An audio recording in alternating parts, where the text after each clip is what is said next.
Hey, we were, in the line, decent, what you can't do, on this, you can't go with anybody.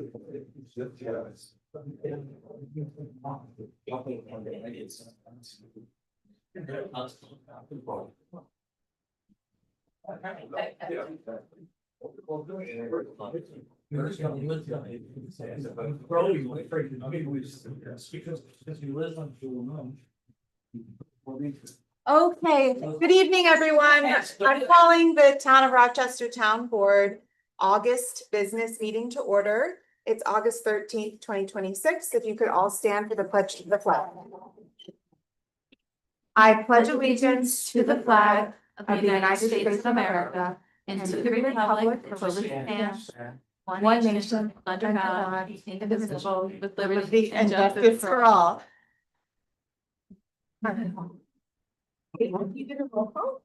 Councilman Coleman, Here.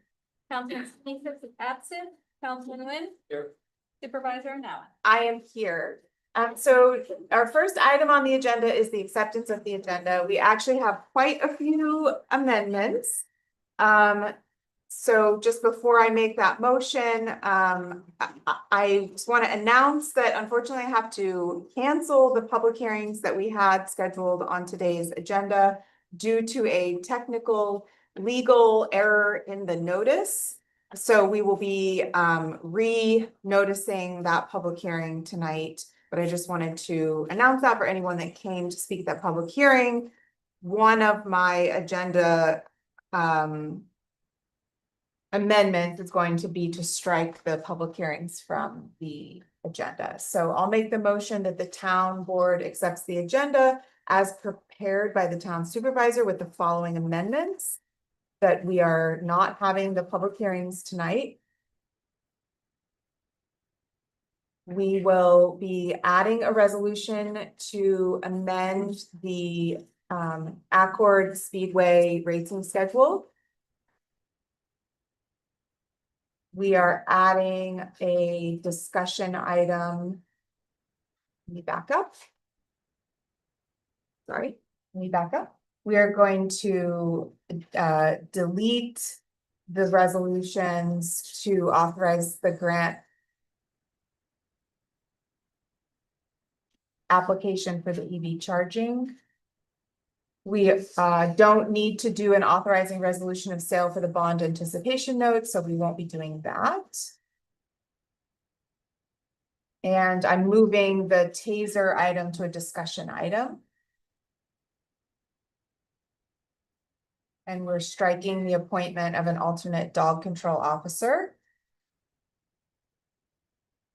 We'll be adding a discussion item regarding the park refund policy and the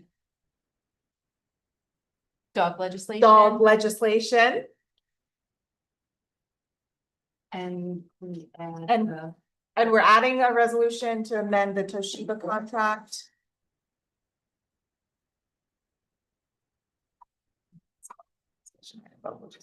Get that.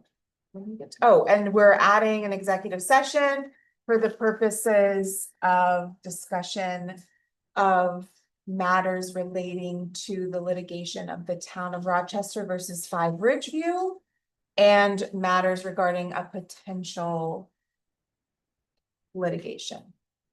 Second. Any discussion?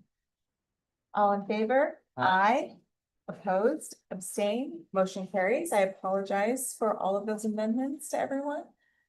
So first we have we're doing a recognition tonight. So that is going to be myself and our emergency services director, Jerry Franino. Jerry, you want to introduce? Yeah, if I may, I wrote just a few short paragraphs. I'd like to introduce Dan Gagnon, who is our invited guest. And Dan has been so gracious as to help us in my thanks to our fire department personnel. And Dan, as you all know, or you firefighters, lost his son Dave on July 3rd, preceding what took place with our storm-related damage. And it comes to mind how precious all of your service is and how quickly things can get out of hand. And I want to just thank Dan, as I did previously, for just coming here. And I do appreciate that, Dan. And we have final presentation to go to the Cottick Hill Fire Department in memory of David. That is the last presentation.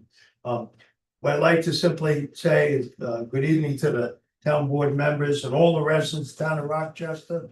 Again, I just mentioned our special guest, Dan Gagnon, who I invited for the presentation to our members of the Eckwood Fire District.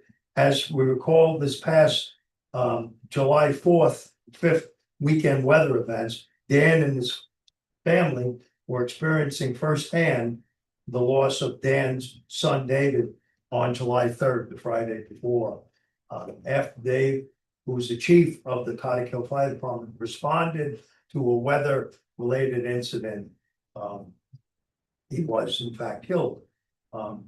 This incident jolted my memory as to exactly one Friday before the 3rd.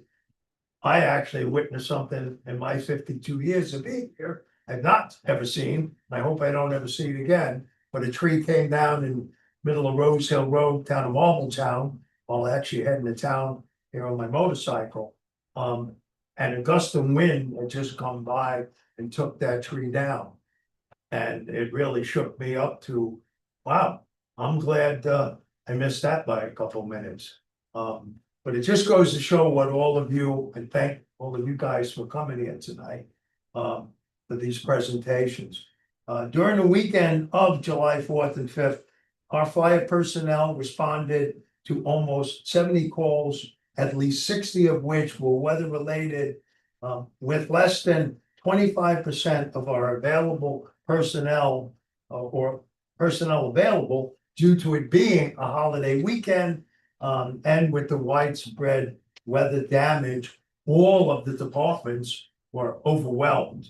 So having mutual aid was not something that would be easily gotten over that weekend. So without further ado, we'd like to present to our fire district and the members who continually responded for the calls over 24 hours straight, these certificates of appreciation. And included there is an anonymous donation to those members who were helpful on that weekend.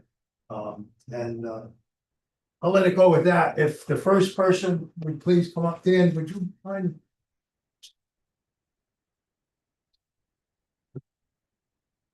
Tim Yates, where are you, Tim? You know I was gonna make you be first up here, all right? And oh, let me, while you're up here, Tim. Show you what we have here. Yeah. And this is a certificate of appreciation. This certifies, this certificate is presented to firefighter Tim Yates in recognition for outstanding service, signed by myself and Aaron. All right. I picked up and you'll see this one, the man in the arena, which is attached to this jacket. And at the bottom is a card that I carried for many years while I was a federal investigator. And it simply says, do what you can with what you have where you are, by Theodore Roosevelt. I believe it was 1923. He did those words. And in fact, sorry, it was April 23rd, excuse my age, 1910. So, but Dan, if you'd be so kind is to film. Thank you. Thank you.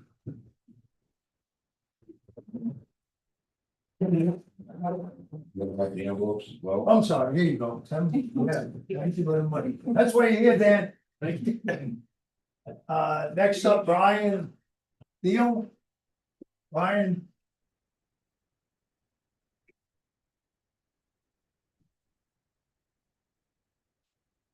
Just make sure, that's. Good. Brian Dale. Yeah. Brian Dale.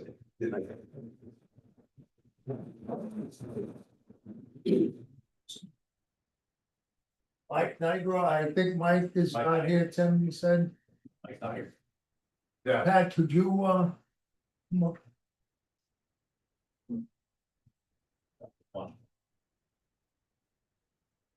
Pat. Shoot.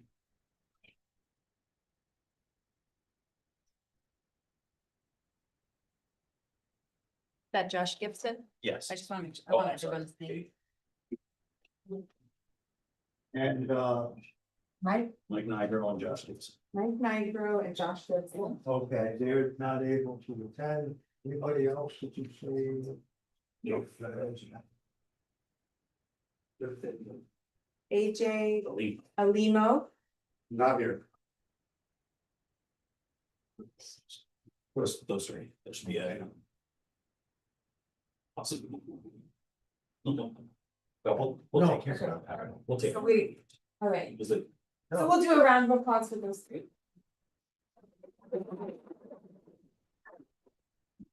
Pat. Oh, Back. Come back. Or to just stay there. You can say that. Thank you, Jerry.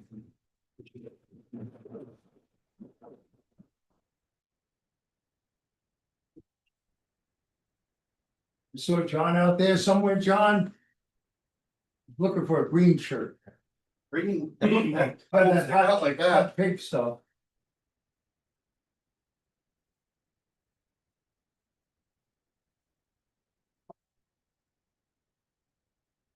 Have some John done. Yeah. Thank you.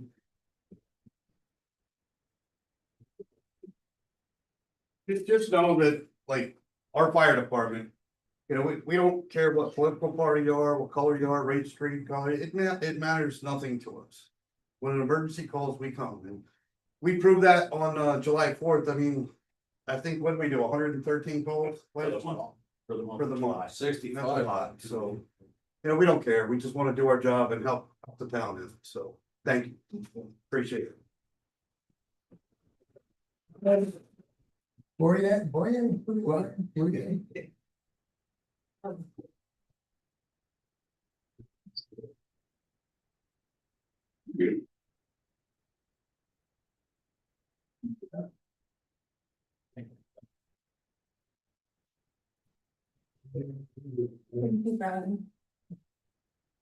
The two, Tom and Walt Bauer.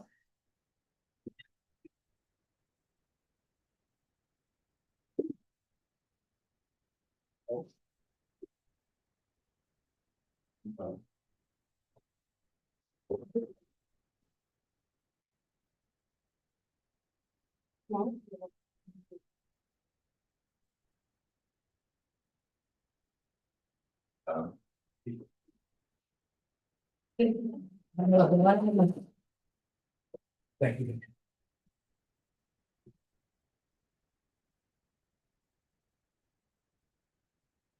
I'll finally get this right. Dan Case. That's me. That's you? There you go.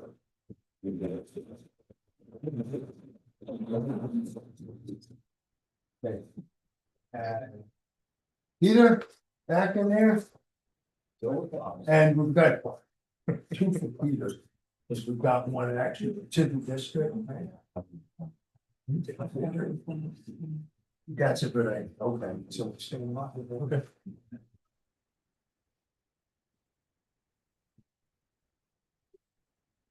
Glad I didn't. Thank you.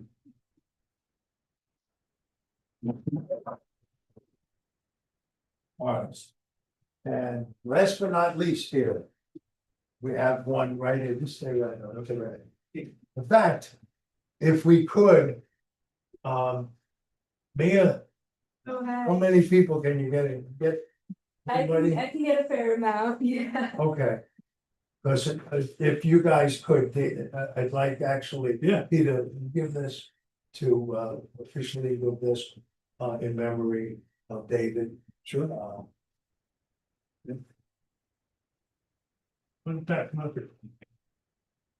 You guys come up with and Yeah.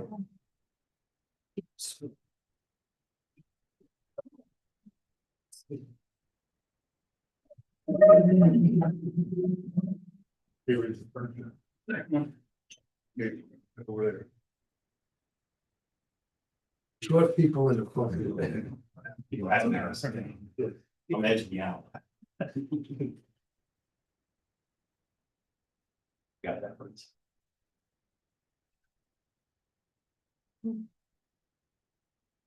Great, awesome, thank you. Okay, please stay. So, I just, first, Dan, I'm so sorry for your loss. Thank you. And the entire community has been touched very deeply by the loss of your son. So thank you so much for being here. And it's also with that spirit that we have a certificate of appreciation for the entire district. And we know we're recognizing you all, but we know it takes the entire team. So just on behalf of the town and of Jerry, this is a thank you to the entire district. Thank you. Appreciation service. We value what you bring to our community beyond words. That's much appreciated. Thank you. Yes. Thank you. Okay.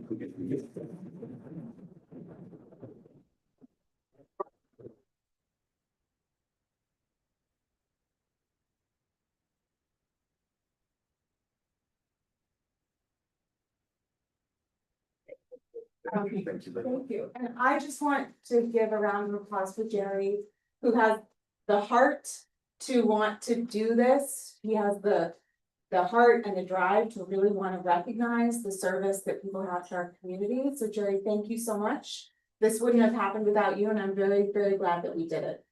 And I retired 21 years ago, and this has been my pleasure to work, and now having Tim actually there is just a tremendous help, and I know he is a tremendous help to the fire department, and that makes me proud. Because I'll tell you what, the work that we did 25 years ago could not have been accomplished without volunteer fire departments from Long Island, New Jersey, and some from the Hudson Valley and Orange County came down and helped us out. And that was really important to us, to be able to get that job done. And we did that very tough job. So, with that coming up, in fact, Gary was in here. There's some flyers here. There'll be some going over to the firehouse and so forth. So we will get those up. Erin and I spoke about this. This is a great function. We're going to do whatever ceremony we will do over there. And I hope it'll be a good, bring the community together. I would much rather something there than go down. I have no desire to go to the city. So I thank you guys because it helps me to know that all of you are doing what you're doing, and I'm just some part of it, just a little part of it. Dan, I'm never gonna forget. They did. I appreciate that. Thank you so much, because this is gonna be very tough for you. So, thank you. Thank you so much. You all, thank you. Thank you.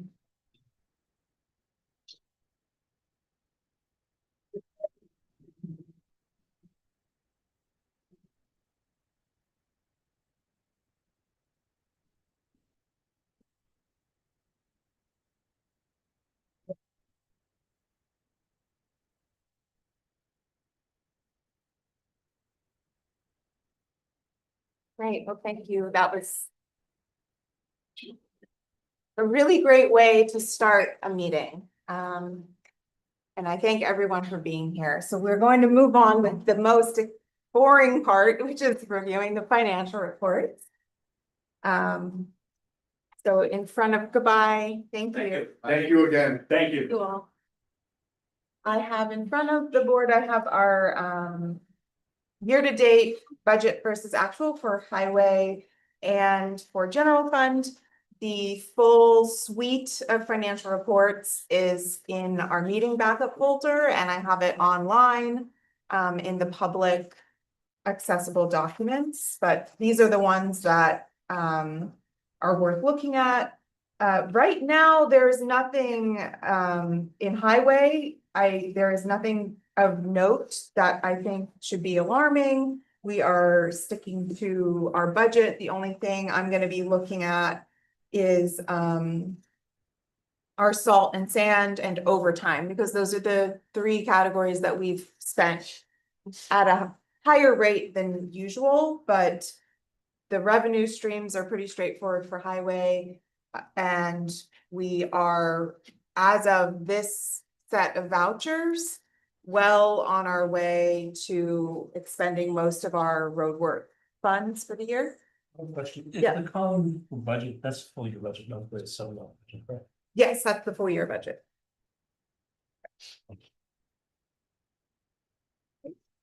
And in Adjusted, right? Huh? It includes any adjustment. yes, these reports, I do all budget modifications in the month that they were done in. So they should reflect everything that's done up through July 31st.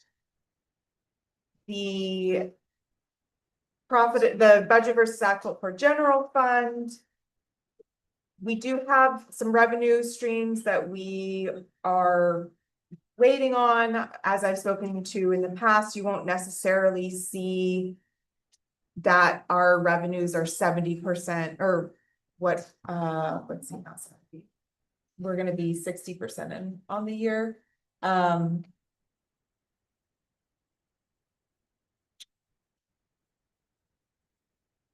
Yeah, so they're not necessarily going to be right there. Also, these numbers don't include the July numbers that comes from the town clerk's office, so department income, permitting, those things are included in the monthly town clerk report, but they won't be reflected in our revenue numbers, so that's all the department income. The only thing, we have two budget modifications tonight that are coming from adding additional fund balance. If I subtract out the fund balance that we've allocated so far, we have about $900,000 of fund balance left. But we're not through the year yet, so we still have to see how this fund balance appropriation shakes out, but I'm assuming in my calculations that we're going to spend all of it. But that's where we're at. If we spend all of that and everything is a wash and even, we have about 900,000 in fund balance. Sure, it's 900,000, what will be left at the end of the year? Mm-hmm. I am doing a budget mod, but it's not a significant amount of money, so.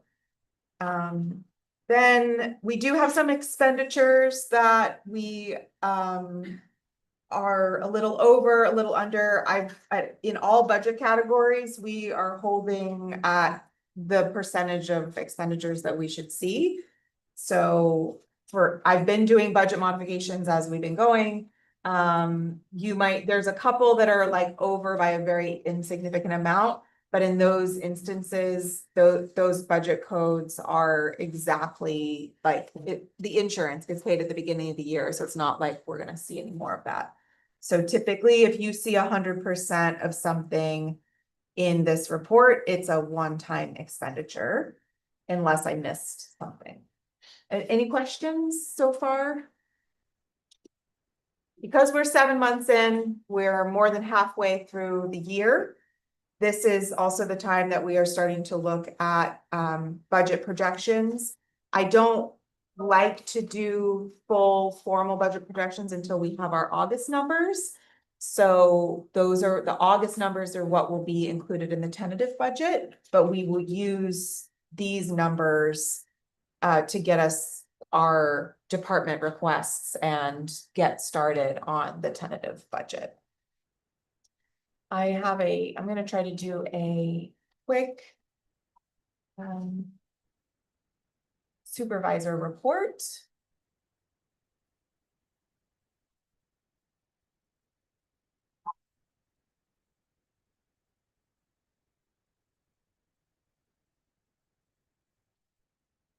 So just some updates on some ongoing projects for the ban that is planned for this year. Those are the bonds that are planned for this year. We are planning on taking out between $800,000 and $900,000 to cover our cash flow gaps for the infrastructure work being done on highway projects, but through the capital fund. If we need the issuance of a bond of over $1 million, that triggers a threshold of review of our finances that is a lot more rigorous. And I've spoken with our financial advisor, and they feel, given the information that I've provided, that the range of $800,000 to $900,000 should be a good to pad to make sure that we have the cash flow that we need to cover those expenditures. As a reminder, the majority of those expenditures are going to be reimbursed to the town. So the output, we do have $3.4 million of expenditures planned, but that is 95% coming back to us. It's just, we want to make sure that we want to make sure that we have what we need to pay those claims. I wanted to announce that Project 32, the bridge on Project 32 Road is being closed tomorrow. That affects 8 households in terms of the residences. However, there's deliveries, emergency services, visiting your friends. The detour for that is actually pretty big in terms of where the driving is. The bridge is being closed. A new road has been built that connects from the end of Project 32 to Stony Kill. So that will be a dead end road servicing those households. And then Project 32 will be open from Granite Road until where the bridge starts, but then it'll be closed. So we have notified emergency services, Ulster County Dispatch, and they confirmed receipt of that. But that'll be a big change, and the bridge will be closed for at least a year and a half. So that'll be a big adjustment that everyone will make, but it's a longer term than a closure. So this is the Department of Transportation is requiring the bridge be closed. The bridge replacement project just got started. So we're in the preliminary design phase of that, and you'll see we signed off on a lot of the preliminary work. We have the main design and an alternate design. So our consultant is working on the sketch plan for the bridge replacement, but we're not projected to start that project until the second quarter of 2027. I don't have updates on I don't have significant updates on the other bridges. It does look like Boyce Mill Road that was closed at 209 by the county is projected to open by the end of the month. So that will be very nice for the 75 households that have had to change their driving patterns because of that tour. This past weekend, I attended the Barracuda Swim Team annual celebration.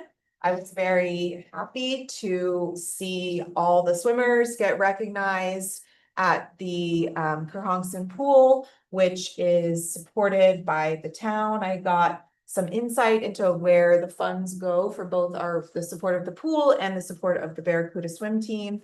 So I just want to thank them for extending the invitation for that, and it was really good to see swimmers. This, in the month of July, I also met with some property owners regarding storm damage to their properties. Touring the properties and seeing what kind of impact it had, and the costs associated with tree cleanup. There is not any municipal state, there's no assistance for, the type of damage that we got from the July 4th storm. So a lot of that cost of cleaning up trees especially is just placed on the property owner. So I'm thinking about and trying to research ways that there could be some way of offsetting some of those costs through, you know, firewood production or something like that, because I went to one property that's only 14 acres and there were over 100 trees, all clustered in one area. It was very, it was shocking, actually. In the month of July, we onboarded 2 new employees. So we have a new employee at the transfer station and a new employee in the assessor's office. So I just wanted to welcome them, and they're getting oriented and started. At the end of July, I attended the Rooted in Rochester final event. That was the culmination of the year-long listening campaign, where the discussions were oriented around how to bring some of the community ideas into a reality. That was a really wonderful event, and I wanted to thank Heather Eckert for all of her work doing that listening campaign, sharing what she'd learned, and continuing to be a resource to the town in terms of outreach to the community.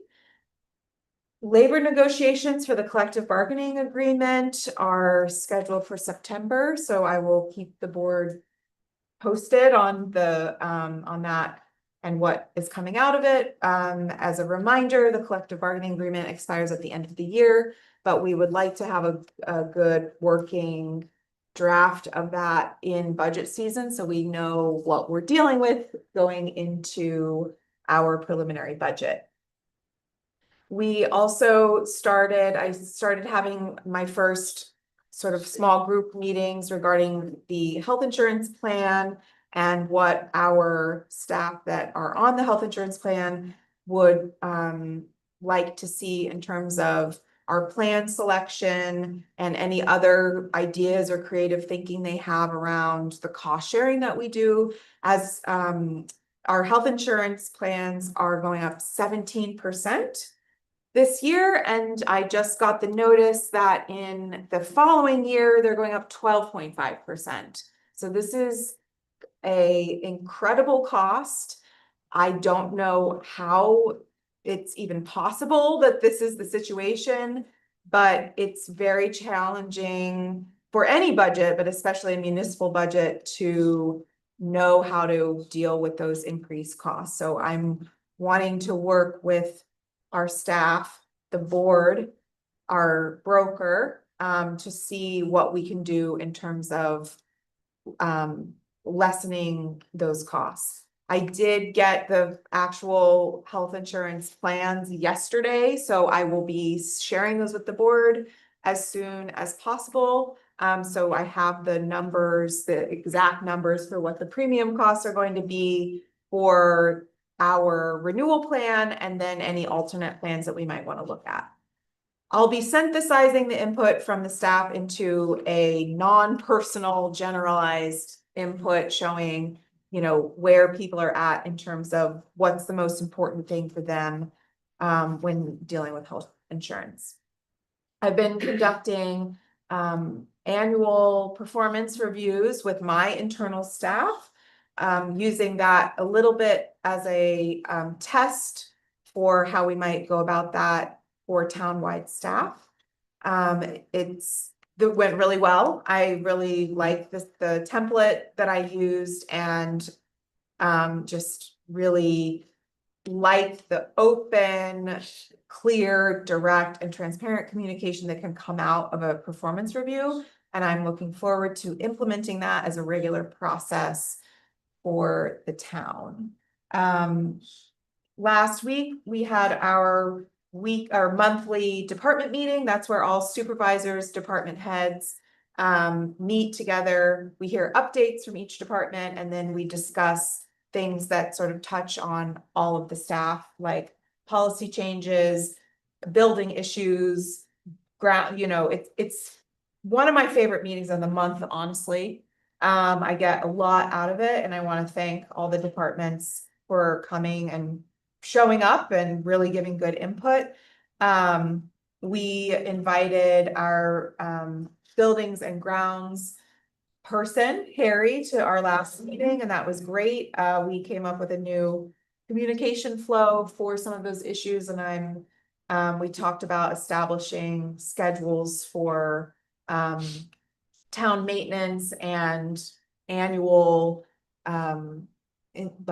sort of check-ins and service that needs to be done. So I think everyone's really happy to see the progress on that. I don't have a formal assessor report, but I did want to share that July 31st was the deadline to file the small claims assessment review. And I think August 10th was the last day to receive the Article 7 filings, which are the tax certiorari cases. So those are go to the court. So we have 41 small claims assessment reviews. 4 of those so far have been settled. So those can be settled outside of I don't know that it's a hearing. Yeah, they can be settled outside of the hearing before the hearing date. And then we have 6 certioraries. And those are official court cases. And now I will do read the Recreation Department report. And this comes from our Recreation Director, Ashley Sweeney. The Recreation Department has been very busy with summer program. We've had so much fun and taking many wonderful field trips this summer. Some memorable trips include Medieval Times, Clover Brook, Alpaca Llama Farm, the Ulster County Fair, the Rosendale Theater, and Zoom Flume Water Park. The Recreation Department would like to thank the staff of the summer program for another successful season. They work very hard and make sure the kids have the best summer ever while making sure they are safe at all times. Thank you to Marianne Gates, Sheila Brown, Veronica Schwenk, Jen Weinkoop, Samantha Vrediak, Brody Baker, Aiden Lasher Boughton, Lacey Freer, Brooke Mikowski, and Italia DeGroat. The program would not be what it is without these wonderful counselors. The last day of the program will be Friday, August 21st. After school program registration will begin on Monday, August 24th. Please call or stop by the Recreation Department office for more information or to register. Program will begin on Monday, September 14th. Heritage Day will take place on Saturday, October 3rd this year. The Rec Department will be hosting its annual pie contest. Anyone interested in registering for the competition should contact the department. And that is it for me. Kate, do you have a town clerk tax collector report? Sure. For the month of July, $44,434.19 were collected for town clerk. Hunting licenses are now on sale and deer management permits will be available till October 1st. I'm currently working on an internal audit review of our daily work in my office. Once I hit my summer season, we go back and review all the transactions for the year to look for any mistakes that we may have missed.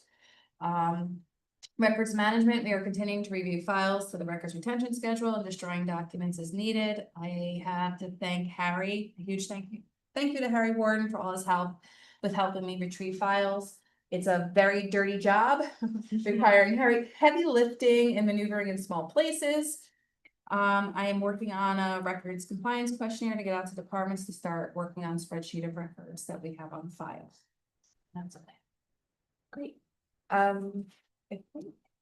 I gave some updates for the highway department, but I didn't get a formal highway department report. Do you have anything to report from Justice Court? Okay, so liaison reports, Kate. with Sure. the- So HPC held a successful pre-revolutionary Stonehouse tour with guest speaker Bill DeGraw. They are planning for the Whitfield Hamlet Talk series to take place October 18th at the Ackford Speedway.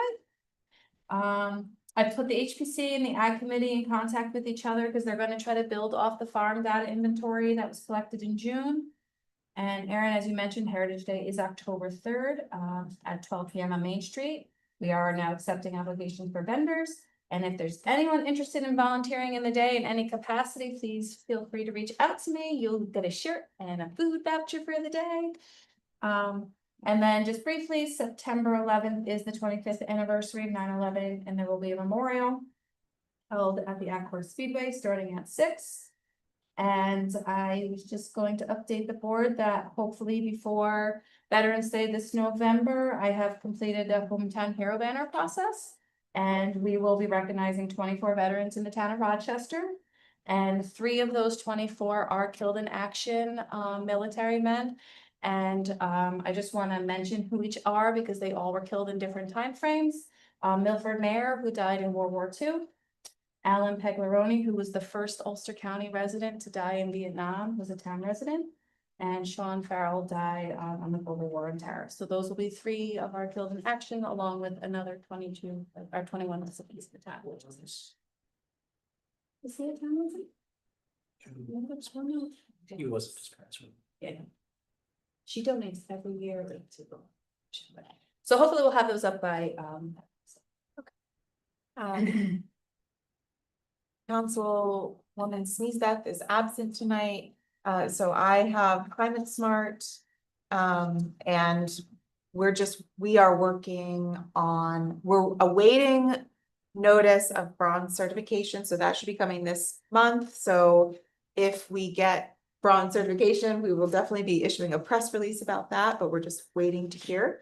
And otherwise, we have been working on this grant application concept that I have on the agenda, and I have nothing to report for the Agricultural Advisory Committee or the Environmental Conservation Commission. Councilman Coleman. And I'll be quick. Planning board continues to be busy. I think there were 3 meetings between our last regular meeting and this meeting. There's been a lot of lot line adjustments, and kind of normal stuff, and then they have 3 major projects that have been ongoing for a long time. They continue to work on, so there's the Horizon project, the Pine Grove project, and the First Student project. So there's been a lot of public hearings, public input about that. I was here at the last meeting. They were very nice, and it was a short meeting for them. So they got out of here in like 2 hours. They did have a discussion about the proposed food truck law. So I think the general sentiment, and I believe we're going to get comments from them if we haven't already, was that they're supportive of those types of operations in town. Was anything else?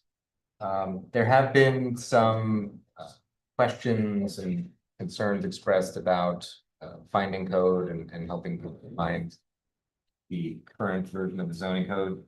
I know Erin, your office, Stacy have been making adjustments to the actual town website to help people navigate it. So I think that's helpful, and I know some additional links were put in there. So if people are trying to find zoning code, one easy way to do that is to go to the town website.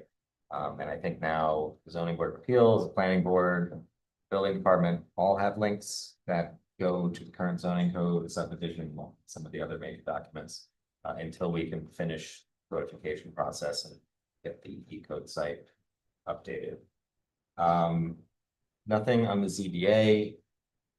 In terms of the ambulance committees, I need to follow up with Marltown First Aid Unit because I haven't seen any reports. I don't know if you've received any, but I haven't seen reports for most recent quarter.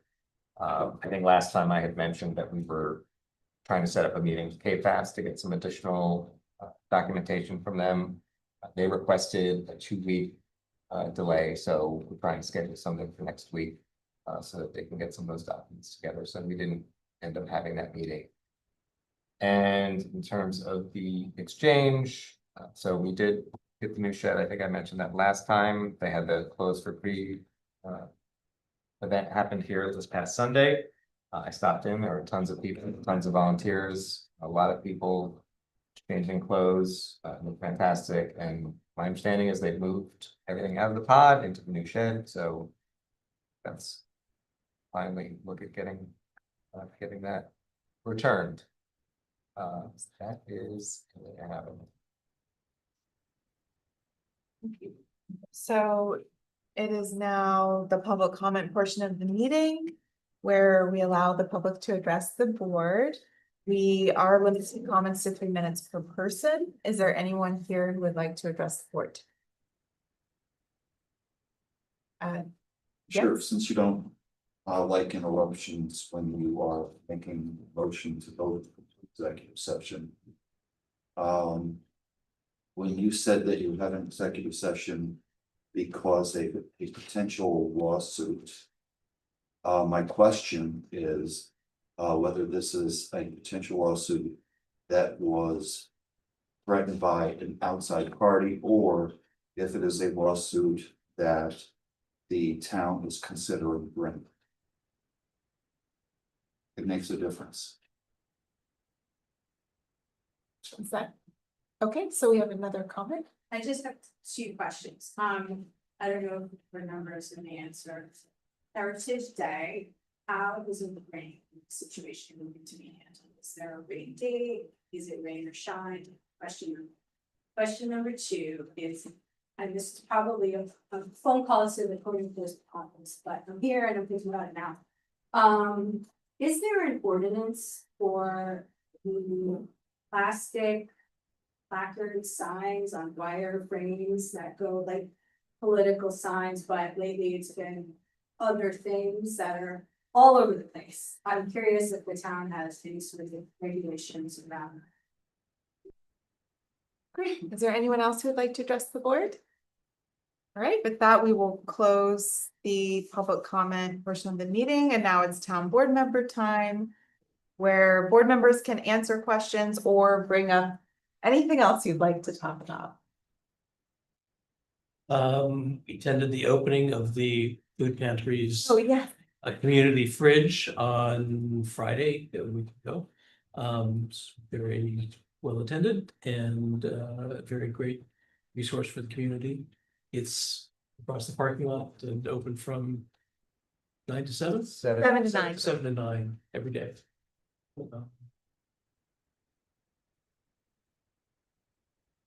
That's it. Yeah, and there's frozen stuff, refrigerated stuff, produce, and everything, so it's really amazing. Amazing thing to have, and I thought it was a great event. I did want to just comment again and thank fire district, all the volunteers that were here today, that were recognized, and everyone within the district that gives so much of their time to the community.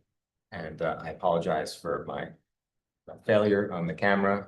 I did hand it over eventually. I thought Peter's got experience with that. He was shy. Thank them all for coming here for everything. Great. As for the potential litigation, it is something the town would be taking out. Thank you. And Heritage Days, rain or shine. Oh, yeah. I was gonna say that you could answer that. The fireworks rain. Hmm? The fireworks rain. No, the fireworks are not rain or It's shine. not going to rain, Michael. I know. You got it all that 1 year. Okay, moving on to, oh, sorry, that was my Time timer. is up, Erin. Time is up for public comment. We just get 3 minutes total. Just kidding. Okay, so acceptance of the minutes.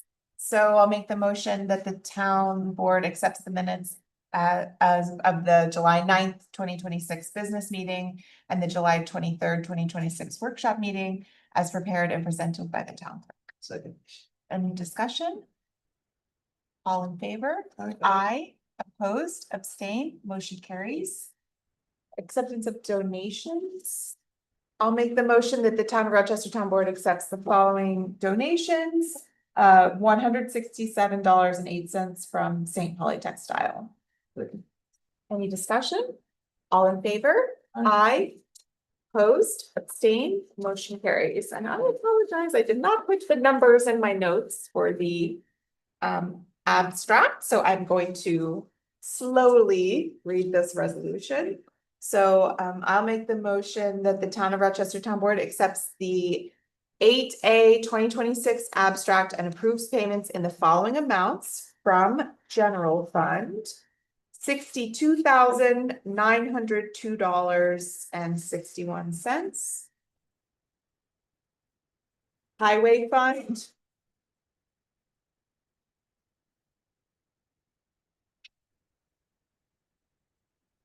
Is a whopping $226,000.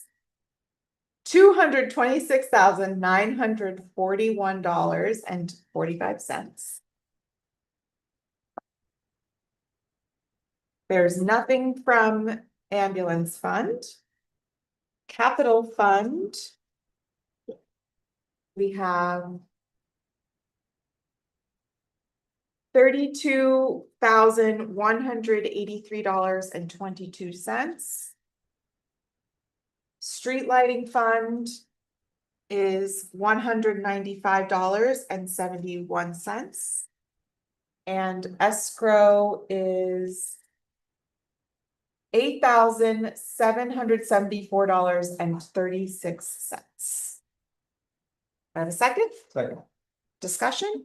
I want to thank Charlotte, who was not able to join us tonight, but did come in and audit the vouchers, and Michael for doing that this week. So thank you to you guys. All in favor? Aye. Opposed, abstained, motion carries. So I have budget modifications to the general fund. So I'll make a motion that the Town of Rochester Town Board approves budget modifications to the 2026 general fund as presented, as follows. So we are going to appropriate $21,400 from fund balance as revenue. And we are going to expend, so we're gonna increase the expenditures for the code enforcement. 8664.4. We're going to increase that by $19,400 for software. And in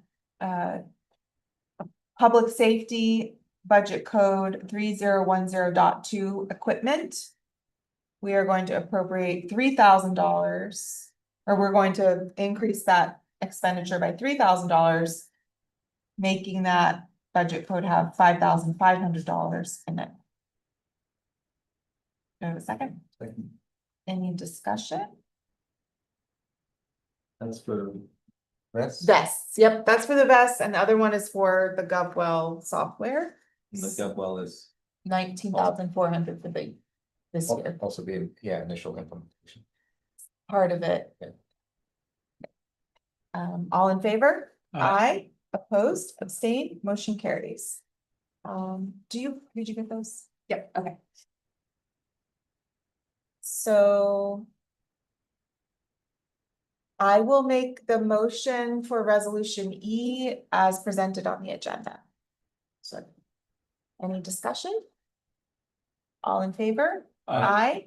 Opposed, abstained, motion carries. So as a reminder, the most we're gonna get out of this aid, if it's available, is like $22,000.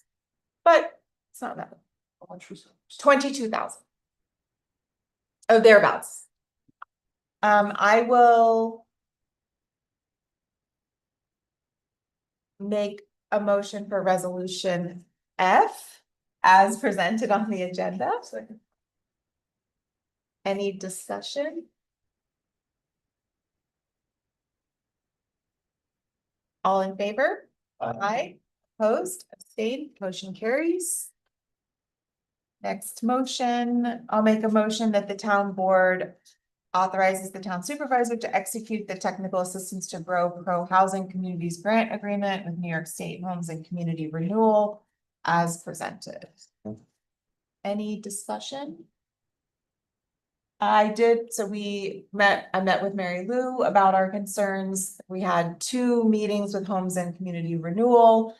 Basically, they said they won't change anything in the contract, but they also allayed fears about, they talked about what some of the language meant and that they're not going to be requiring complicated reports. They're going to be like email, phone call type reports, and there'll be one sort of deliverable report due at the end of the 1-year term. But they said because it's only 1 year, they're only gonna have quarterly kind of verbal check-ins. And the statement about them owning the property has to do with when the grant is supporting plans that go with a specific property. They want that to go with the property so that if property changes hands, the project can still happen and isn't the ownership of the owner. So they won't change anything, but Yeah, and if they were gonna provide any of the information to another municipality. they will ask. They said that they will, oh yeah, you were there for that. So yeah, they said that they usually don't just do that. They usually check it. All in favor? Aye. Opposed, abstain, motion carries. So I do have a kickoff call in September for that. I will be, that is more, that kickoff call. I'm gonna be talking to the Housing Advisory Committee about this project in the process, but that'll just be the initial call about how the grant is gonna be administered on their end. I don't, I wanted to strike the next resolution because I don't think that letter of intent is ready. Councilwoman Smith was going to prepare it, but and I didn't have a chance to check in with her about it, but I wonder if maybe we should just go ahead and I don't have anything to show you. I'm talking about H. I don't have anything to show you guys, so I don't know if you're comfortable. EV charging, we already struck, right? I did in the agenda, but I'm kind of rolling it back. But I don't have anything to show you on that. I think we can authorize you to submit it. See, you guys okay adding it back in? Okay, will you make that motion? Yeah, I'll make the motion. Town board hereby authorizes the town supervisor to submit a letter of intent to Ulster County to apply for grant award EV charging station. Do I have a second? second, All in favor? Aye. Aye. Opposed, abstain, motion carries. The next one, I just wanted to share, in your backup, there's one of these, the stapled paper that has the gray sidebar is the draft funding futures round 2 game plan. So I just wanted to read part of that so the board is aware of what we're applying for. And I shared this in the backup, but I did it kind of late. So the purpose statement, so basically this is Funding Futures, which is a private, non-public grant funding that funded the Rooted in Rochester project. The idea is that there would be community ideas that would come out of that could be eligible for future funding of seeing those projects happen. So there's a $25,000 grant available to anyone that was part of the Funding Futures Round 1, which is 6 municipalities in the Hudson Valley. And the way to apply is to submit a letter of intent that they have some requirements for, and then they interview the group that's bringing that project forward. So the applicant would be the town, it would be Climate Smart, and then we have a few people that are part of the Funding Futures project who had these ideas that will sign off on the letter of interest. I'm sorry, I keep saying letter of intent. But I believe it's letter of interest, so I should edit that. So what this is called is Funding Futures Round 2. They're calling it game plan. So I just wanted to share that what we're applying for is a capacity building grant that would enable the town of Rochester to retain an architectural or engineering firm that would work with the town to prepare a plan for a new town hall campus. The existing town hall and highway garage, as well as the town park, pavilion, dog kennel, restroom facilities, veterans park, and the O&W rail trailhead on that parcel.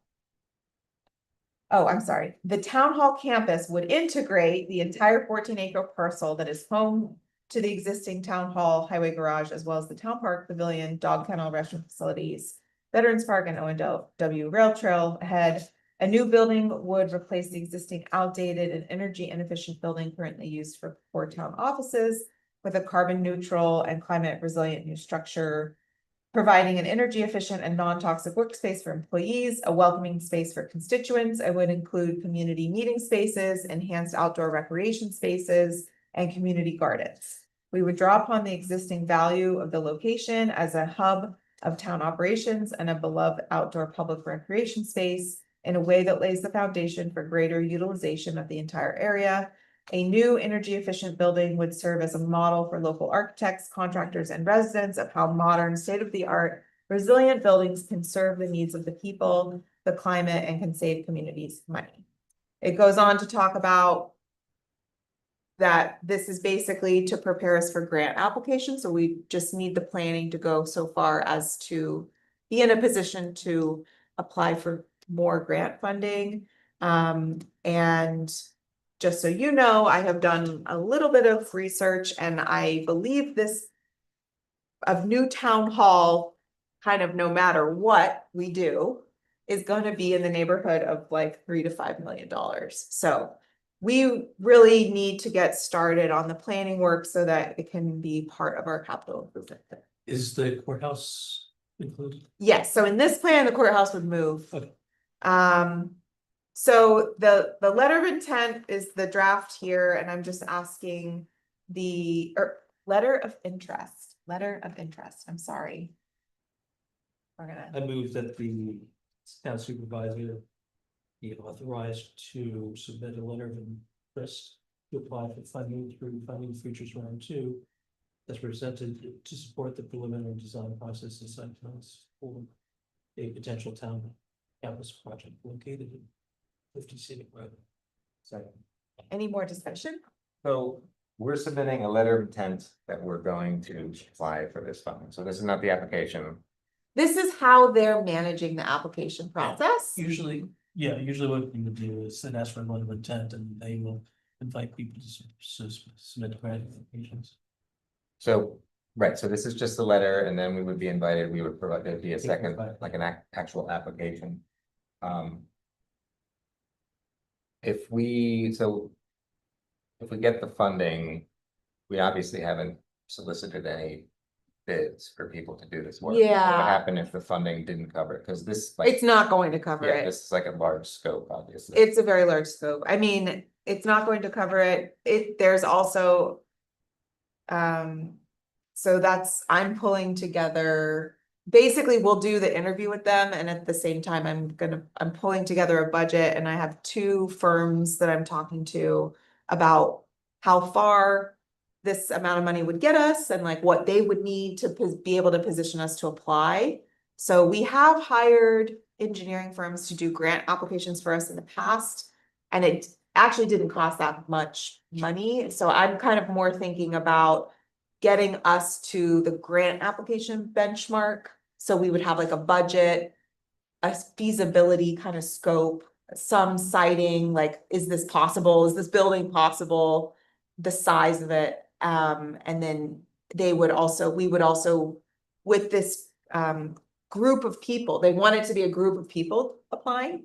We would be also doing community listening sessions with staff and the public to help shape those plans. So So the 2 concerns I would have is, one, making sure that we're competitive in our grant application to actually get the funding, and two, that we're aware of any impacts of additional funding. that would be Yes. necessary to do it. So we scope it. So it sounds like that's, I mean, I'm aware, I think it's, you know, it's important that we do this, so I think it's worth budgeting for that, even if it's coming out of fund balance. There's a few other funding pools that we can pursue, but I do think it's important to get this letter in so that we can have the interview. I will say, it is my understanding that this is a very attractive idea.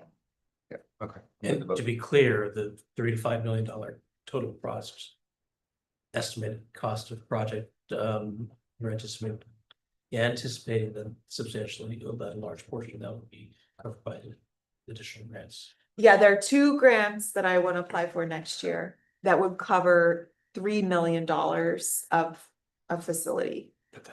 And wasn't there another grant that would cover the actual architectural design plans? That's the same, the timing of that one didn't work out.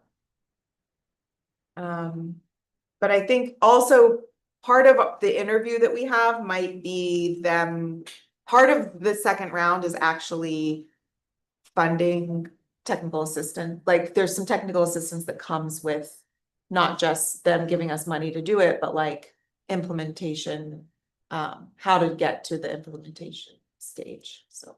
I mean, I think that the project conceptually is a tremendous investment for the town. Yes, One that's long overdue and has been pushed forward or kicked down the road by various town boards since I've been involved in town 25 years ago. So the need is there, it's just a matter of how we pay for it. yeah, That's one thing that I'd like to pay particular attention to.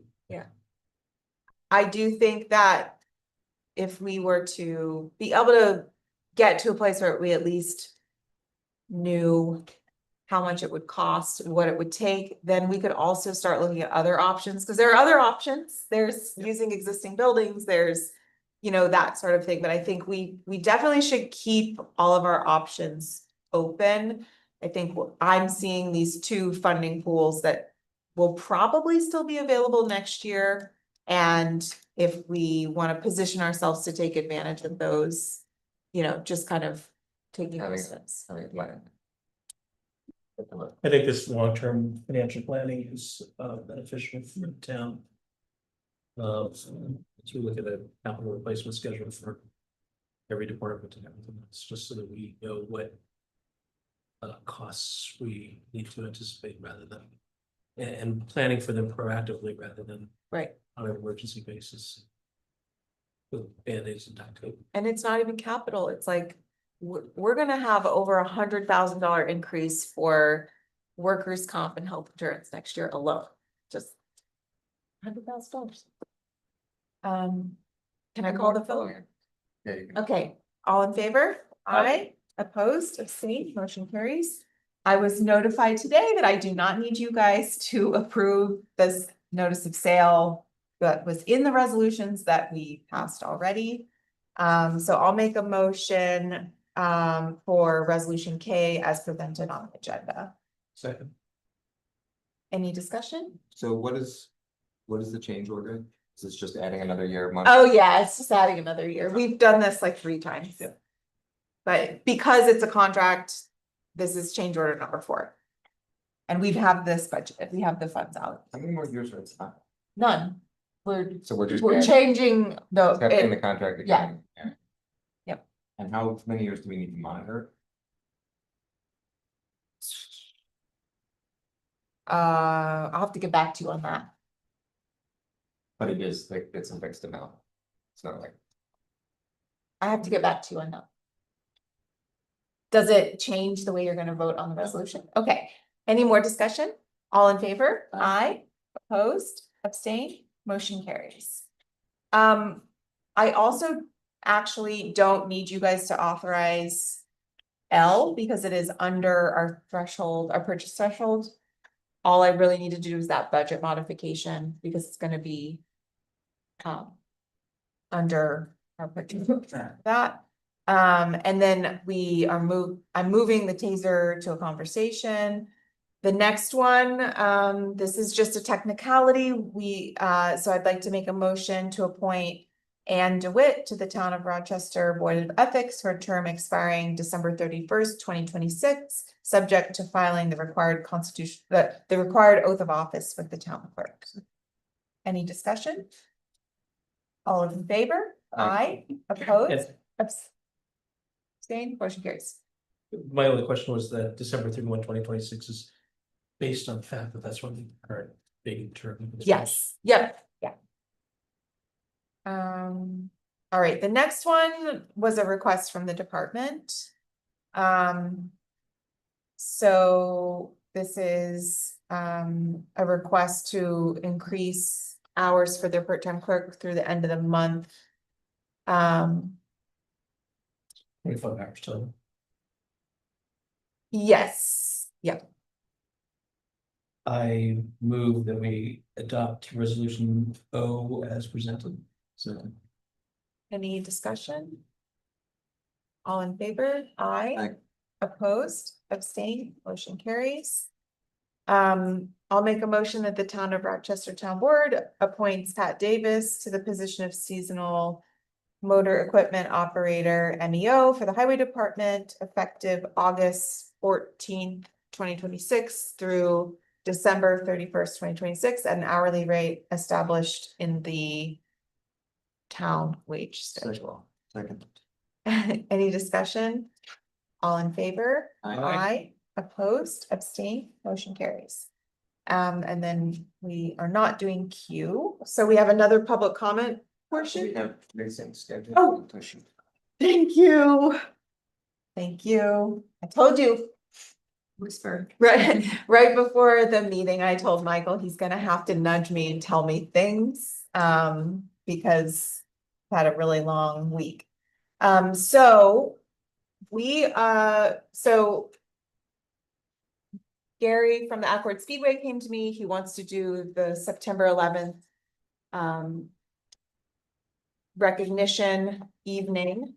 And there will not be racing, but he wants to use one of his racing dates because he doesn't have, sorry, he wants to use one. he wants to use a racing date, but he doesn't have September 11th as a racing date. So he wanted to swap October 24th.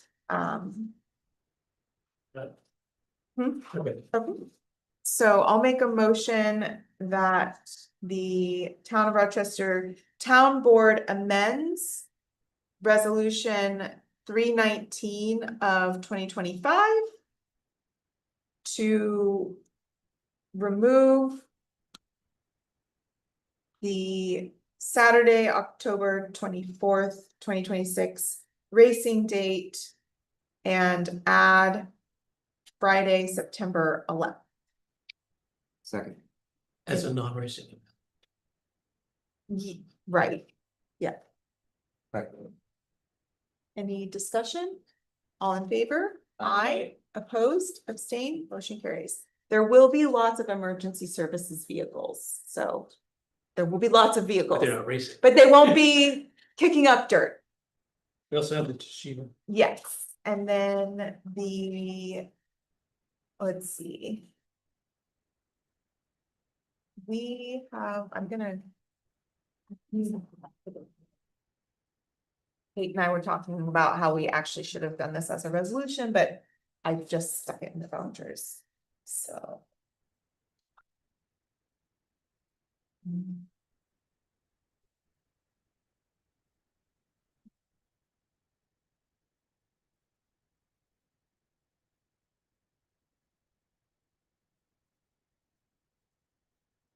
So.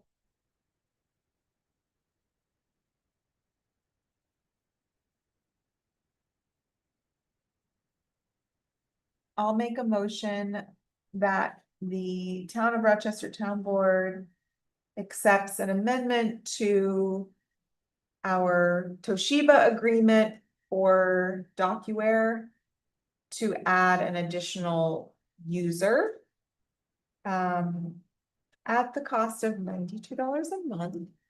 And in our agreement, expires March 31st, 2029. We'll pay a user fee for every user. Second motion. I second it. Okay. So do we have a 5 year? We did it in 5 Yeah. years, so that's the end of the 5 years. And this account expires, it's prorated, or we don't pay it beyond the 5 years. It's just monthly. Right. So I forgot, was that a capital purchase lease or was it just an operating lease? This is our record storage program for all of the records. Oh, it's storage. Yeah. So it's It's the, like cloud storage. it's cloud storage, but it's also the program, the organizing program. So, yeah, it is very costly compared to other storage, but there's the way that things get logged is like a file system.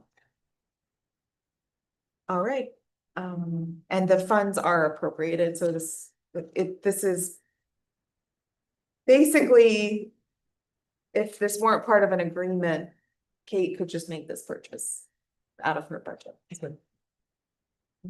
All in favor? Aye. Opposed, abstained, motion carries. And do we have any other? Yeah. We have, do you want to just use them as discussions, the refund for the? park? Yeah, Okay. I thought so. Is that Okay. Yep. Okay. So we have a public comment at the end of our business meeting. So is there anyone who would like to address the board at this time? So I'll close the public comment portion of the meeting. Discussion items. We do have quite a few discussion items. Some of them are just very quick updates. Some of them are real discussions. So the first one is, I just wanted to check in with the board. We have a great relationship with the Accord Fire District. Every year in our organizational meeting, double check this. We agree to do their plowing as a shared service. And At all three stations. yeah, Was it the driveway or the parking lot? it's the parking lot. The driveway. Everything. But when do we do that? I don't think we've done it at an. Okay, so that's what I'm saying. Okay, so here's my point. I don't know, there are these things that we do That aren't documented. I don't know that they're documented, so I wanted to talk to the board about it. One of them is that we pay, I didn't know, this is the reason why I have it as a discussion item. We apparently have a shared services agreement that the highway department takes care of the mowing at the firehouses. And I did not know this. So I was like, I never had that. I didn't know, so, I think if the highway department is doing grounds and they're like, I don't have an issue with that at all, like, but it's a little, it just wasn't something that I knew was happening at all. That we're paying for someone's time. The equipment that's being used is not the town's mower, because they're not driving the mower around, but it's the work hours to do the mowing. So they use the fire department's equipment. Yes, I mean, I'm all in favor of being as supportive as we can to the fire district, but they are in their own tax with the one with more money. And I don't know how much the estimated cost of this service would be. yeah, I basically wanted to have a discussion with the board and then kind of pull something together. And then I think there is a resolution somewhere for the plowing. Mhm. If not, there should be. We do have that. we have that in our contract with the first aid. I'm sorry, that's the first as well. Yeah. So that to me, you know, I think is a definite. Mhm. I mean, that's sort of needed for emergency. Discretionary. Yeah, yeah. So I don't know. The whole mowing thing, it really took me by surprise. Yeah. Maybe you could do is get them, talk to the highway department people and find out everything that we're doing and all these types of services for not only the fire district, but for others. Get a list. So that we can quantify Okay. what that cost is and what resources are dedicated or allocated to that. Yeah. Because I think there's something very neighborly that happens. Like when I was talking to the fire district, they were like, oh, well, we do this for you guys, we do this for you guys. I'm like, okay, no one's trying to like. But, Trying to nickel and dime, we just Yeah. quantify and make sure. right, That town resources are properly.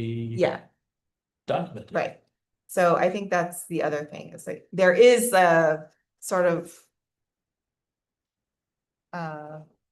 There's those types of things are going Yeah, I on. mean, that I we're not know we aware of. utilize the fire company's water when we're Yeah. doing sweeping. Yeah,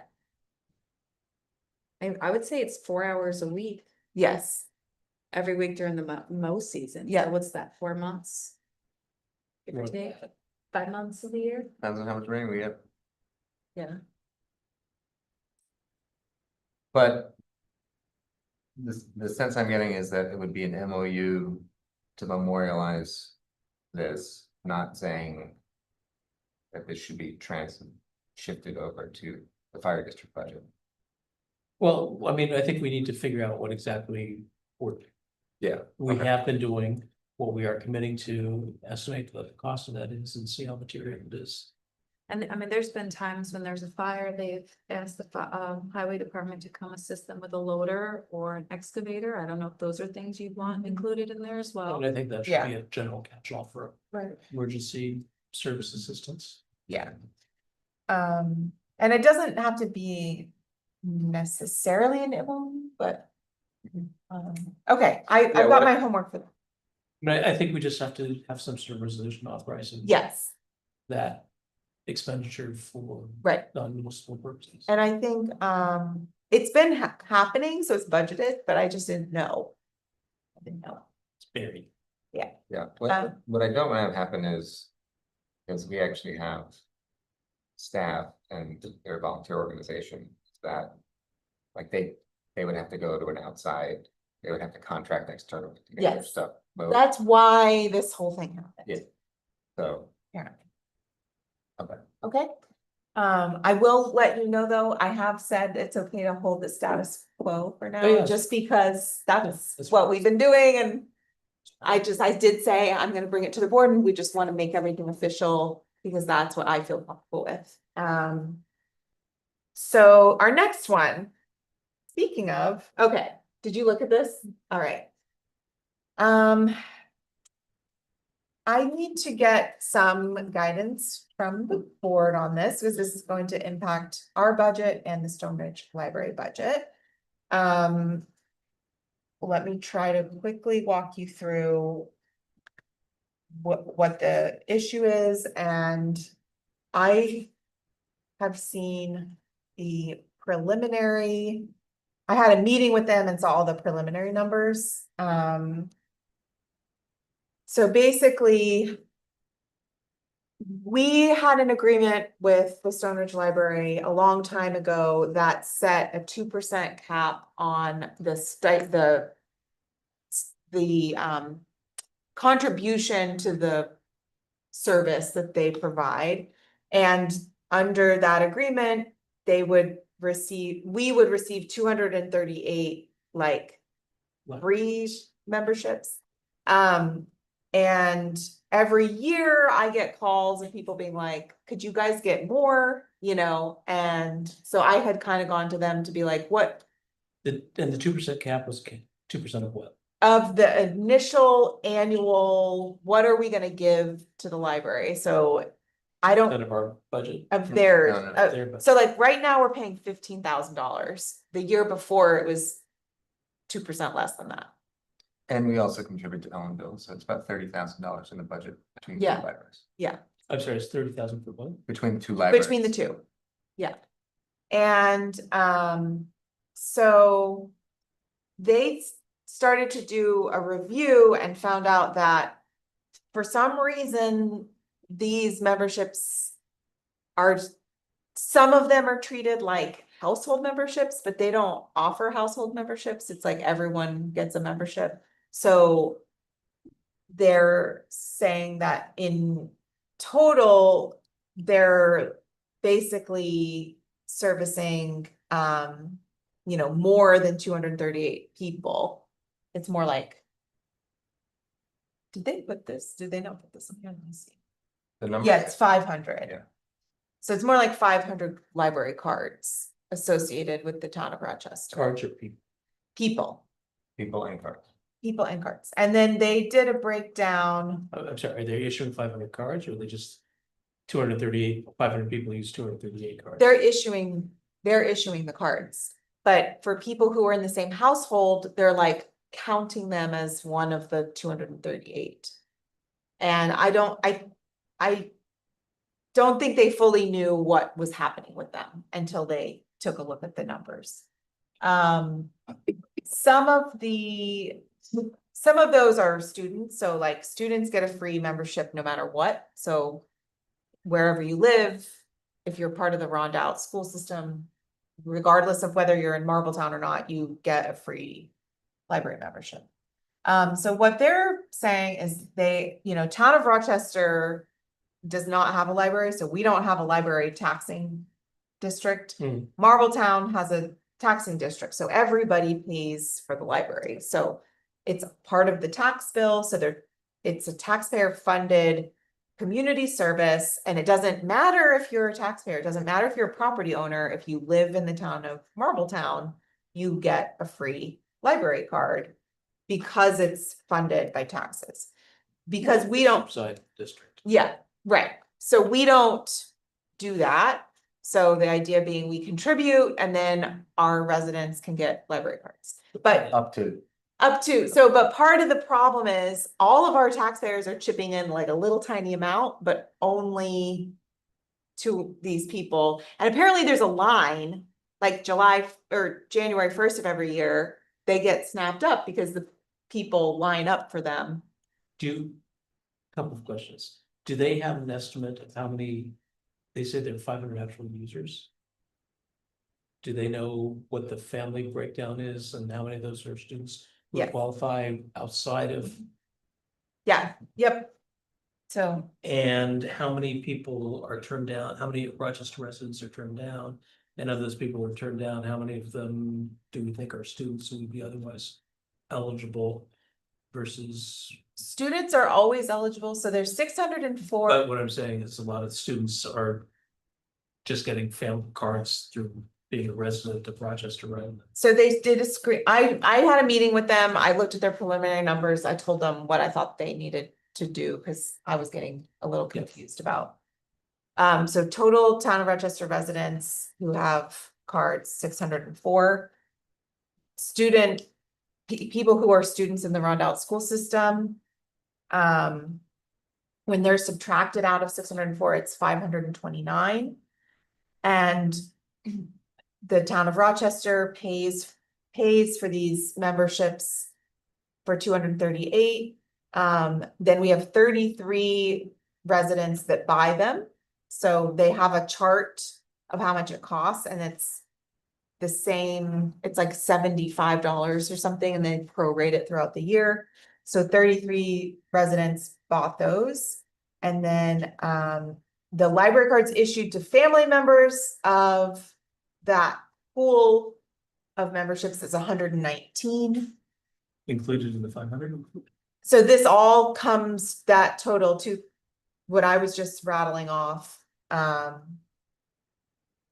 is I think what comes to the 529. And what do they think So is fair compensation? the total cost of the total library, the average tax bill, which I don't actually think that this is relevant information. The average tax bill, so this is like per property, is $90. If you take the taxes levied from Marbletown and divide the Marbletown memberships, it comes out to $96.65 per membership. But not eligible user. What do you mean? It's moot at that point. Because it's paid for by the taxing district, so you can have as many Right. accounts. Right, but the cost, so then they're bringing up the fact that things are digital now. And the digital subscriptions that come with library cards are actually more expensive than buying books. So it isn't a 1-to-1 ratio. It's not like going to a restaurant where you add one more person and it costs $50 more. So there is like, you know, I don't know what that graph looks like, but there is, the more people that use the library, the more costs there are. But they are, there is a cost involved with these digital subscriptions. So their average, the digital collection, the average cost of an ebook is $40 and an audiobook is $73. They operate on a cost per circulation model, meaning they pay for every item borrowed. Our current average cost per checkout is $1.80. For the whole district or I mean, for the library? Yeah. So like every time someone checks one of those out, that's how much it costs. And our residents, because these are people seeking out a membership, are the highest utilizers of the Stonebridge Library out of anybody. So our residents utilize the library, like 45% more with Hoopla. Libby is 33% more, and the physical collection is 22%. So those are the numbers. So basically what I was asking them is to give us some options. Like, my first question is like, what would it cost for us to just give you money and then whoever wants to get a library card just goes to the Stonebridge Library and gets a card? So that was my first question. And then I said that, like, you know, bare minimum, we should take a look at how much the costs are, because right now we're paying like $75 per membership is how it breaks down. And I think that's why they started thinking of it in that sense, is because that's how the numbers were, they came up with those numbers. So I think I wanted to get a sense from the board is like, what are we willing to do for Stonebridge Library memberships? What they're proposing is if it's $40,000 per year, then anyone who's a town of Rochester resident would be able to go to the library and get a library card. Do we have comparable usage figures for Illinois? I have not had a chance to reach out to them. They don't cap our membership, so we pay them $13,000 and anybody can join this Ellenville library. And you know why residents would, what the factors are that would cause a resident to choose Stonebridge over? There are two different library systems, and then their community programming is different. Typically, libraries just a part of like an interlibrary agreement system. Are they not affiliated with one another then? I think they all have Libby and. That's what, It's the Mid-Hudson Library Network, and then Ellenville is part of another network. Okay, so And like, they you do can't talk- borrow from Stone Ridge, you can't borrow from Stone Ridge. You can do I think you can, there is a way of kind of linking all of that together. Okay. I'd be curious about that. Is Ellenville a taxing district also? I have some thoughts. So I think that's their proposal, and that was a question that I asked to them. It wasn't like they were coming to us. I said, how much would it, if we didn't, because people are being turned away, but it's like everybody's paying for it in a way. So like, what would it cost for you to not turn anyone away? So that's their number. And you can buy an additional one, like Town of Rochester residents can buy their own membership for $75. Yeah, it's, I need to look up the chart. It goes up a little bit every year. So we can come up with our own proposal. I wanted to get the temperature of the board for like, should we try to keep the amount we're paying for them around the same amount and be like, this is Well, what we can do? I mean, if the thoughts went through my mind, our libraries are an incredibly important resource. Yes, Especially in a recessionary environment. And, it's again a matter of balance and cost, and are we, I mean. What if they were doing include Rochester in the Stonebridge Library District and. Just become on par with residents. What is the cost that they're looking for, and but I mean. And how will we pay for it in a environment where our budget is becoming more and more constrained? Yeah. And is it something that we would prefer one library over like Ellenville, like Marbletown, or Brown? When I think that those are all factors, but I think I think the need is very acute, yes. but I think the cost is also a major consideration, and we have to find a way of optimizing usage with cost. Yeah, like we're talking. But you know, I mean, I see their point, which is their costs are rising significantly. And they're looking for funding sources to mitigate that. Yeah. Which is perfectly fair. Yeah, I mean, I just want to say philosophically, I think we should fund libraries as much as they need at different custom institutions. I think with the interlibrary agreements, like it's very easy to move between them to get books and materials. That's like an essential need of the community. I don't really care for the current structure of it because it seems like it's like these accounts that the town is paying for are not needs-based. I prefer if they were like, you know, there was a certain amount being allocated to people that might not be able to afford them. I'm worried that it's like people that have the privilege of being able to show up and line up are getting these accounts. So I would love a system where we could pay a fee and make sure that anybody who needs an account is going to get an account. I'm obviously concerned about the number. This is like a $25,000 increase potentially to do that. Yep. I don't, you know, are we prioritizing Stonebridge Library and then Ellenville is gonna say, well, Oh, yeah, we okay, might, yeah. this might open, this is what happened with the first aid quotes. Yeah, and to Zali's point, you know, we're talking about $100,000 increase in retirement and medical. So we're already in a budget constrained environment. In fact, we lowered the amount that we contributed to other community resources last year because we were so constrained. I kind of want to see and understand what their budget looks like. I think, I assume you can't have a cross intra municipal taxing district.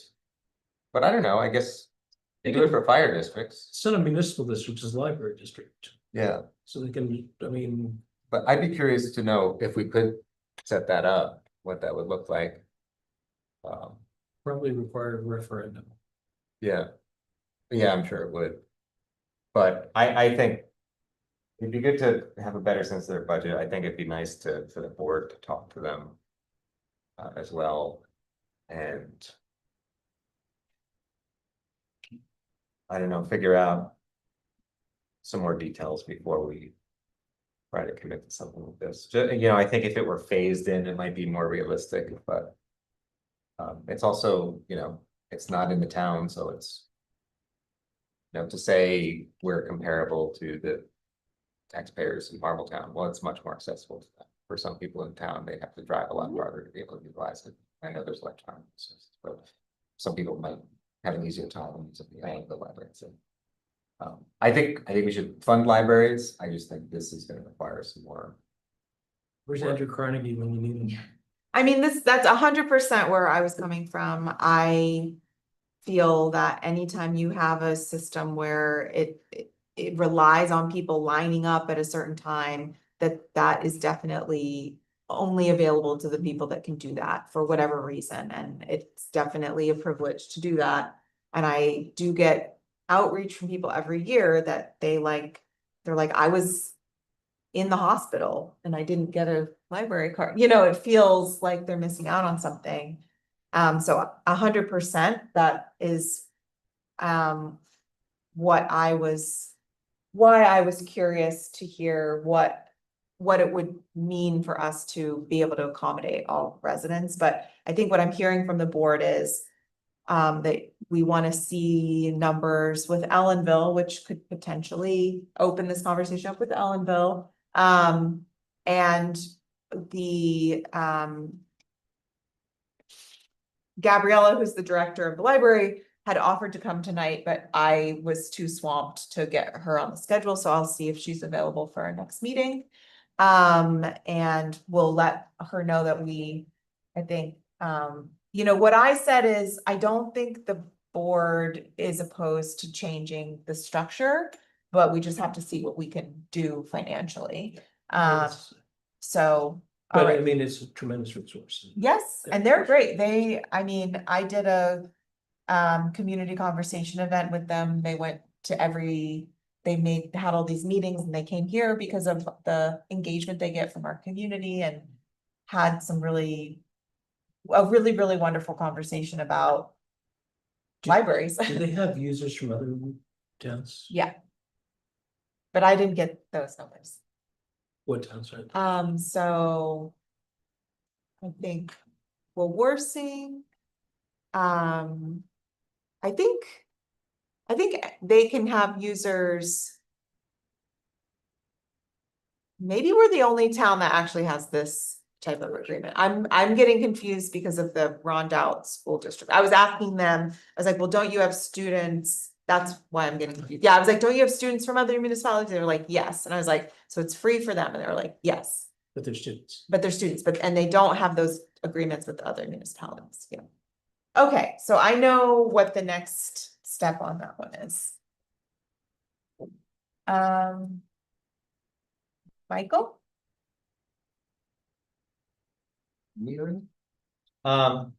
Okay, so just, I guess, a little bit of background on this. So what I'm proposing is a local law that would amend our current zoning code to clarify current,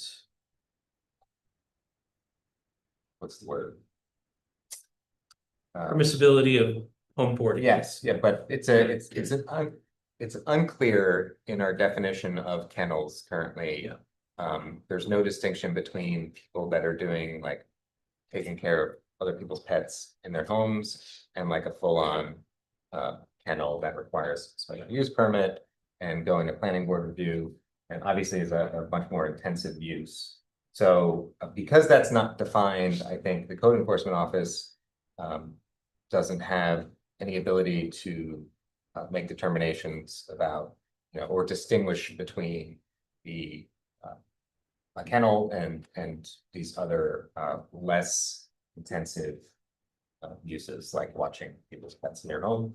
And so I spoke with them briefly about some specific instances that had come up, and they said, you know, yeah, it seems like something that should be clarified and have people do it in town.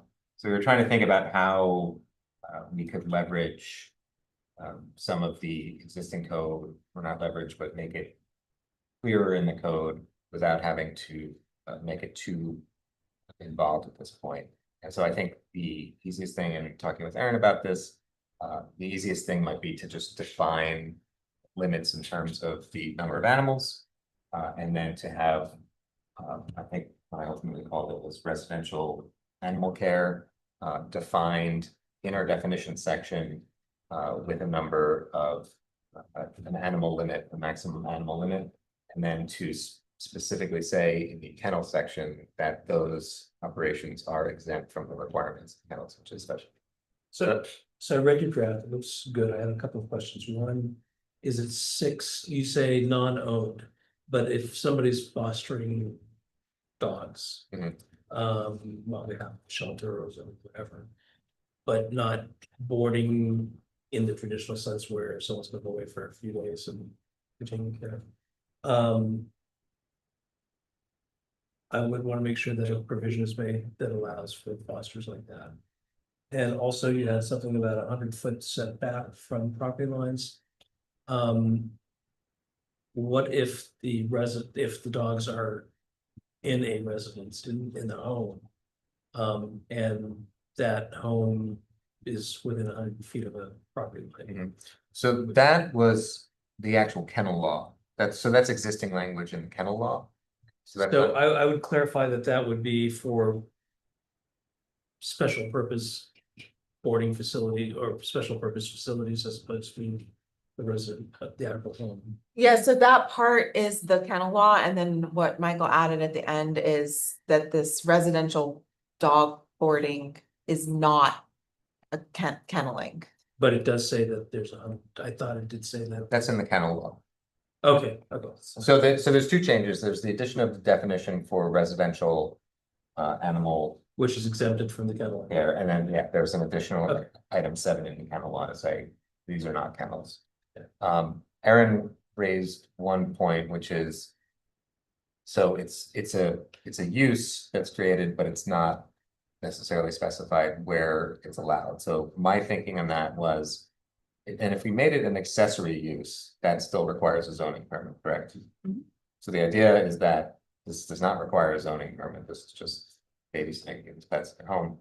So I think you suggested adding language to say it's incidental to the residential use. Only if the board, It's, I think that's a good clarification. I mean, I think that it's very rare that you're gonna have somebody who's taking 6 dogs in. yeah, 6 non-resident dogs in. Right. So I think that from a practical matter, it's, 1, 2, 3. Mhm. And I would consider that no impact. So my thought is, because we have this kind of gap currently in the code, and so people who are doing these types of things are not covered. I'd like to schedule this for a public hearing if we could. you can't because we don't have the law. As do have the law. no, you don't. If So you're we have- gonna add that it's incidental to residential use. So if we make that change, we have to, Yes. The law has to be in front of you. But in principle, I think that it's something we should do. all right, so I'll schedule this meeting. If we think I that mean, language is important clarification. You can schedule it and then we can make the amendment, but I don't know if we would have to reschedule the public hearing for that Yeah. change. Because you think it's significant enough. That I mean, I think right now what you did is you created a use. You said it's not considered an animal, a kennel, but then you didn't say where it's allowed. So there's still, Well, I mean, isn't what he did exempting care of of 6 or fewer animals, non-resident animals, as being exempt from kennel? but he made a definition. I mean, you could put in the law, see, this is what I'm saying, why we can't schedule a public hearing. You could put in the law, care in your home of $6 or fewer shall not be considered a kennel and is not subject to da, da, da, da. But instead, you created a use, Where is the use being created? you defined it. So just by virtue of having the definition, it's creating use. Right, yes, I'm just saying, you said residential. You're and creating a new category as opposed to exempting. something smaller from. Yeah.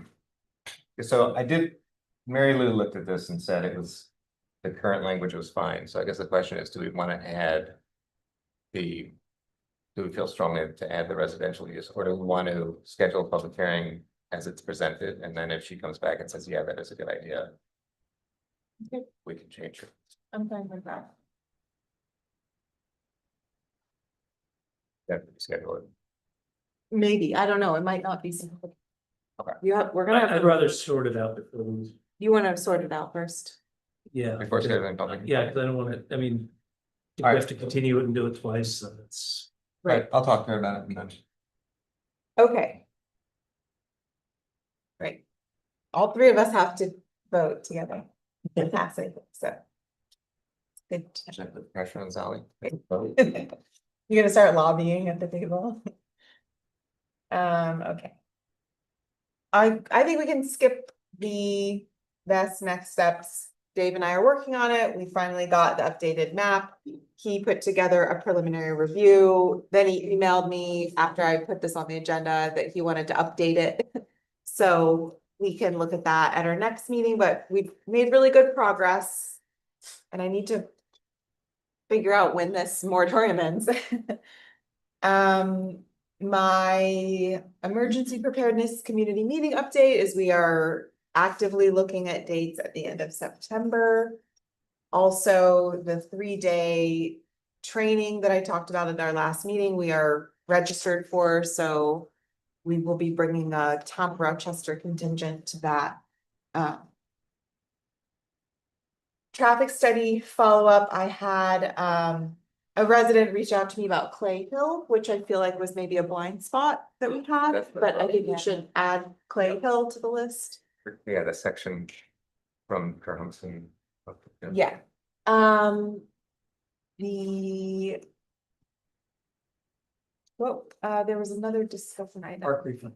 Okay, yes, so, okay, so Kate, can you, we had, yeah, tasers, dog. So Kate. The donation, the refund of the park pavilion, that was, we had talked about, we should have a refund policy, you said you would take that on. And I think you sent us a draft. And I just didn't, what I told Kate is I didn't have a time to actually take a look at it myself. So do you wanna So. talk about, do you wanna summarize? So basically. I was thinking. The park books out rather quickly and it starts early on. Yes, no, I'll do it. So books out quickly, but I have had instances, and I did have one last month where somebody was booking during the fire, with the fires. And she Right. called me and she said, I have to book an indoor party and it's gonna cost me X amount of dollars. Can I be refunded? And at that time, because we don't have a policy in place, I felt that she should have been refunded. You know, it was totally out of her hands.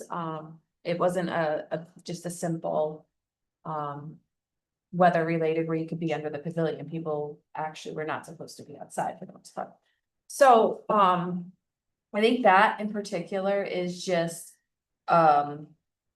a rare instance that happens.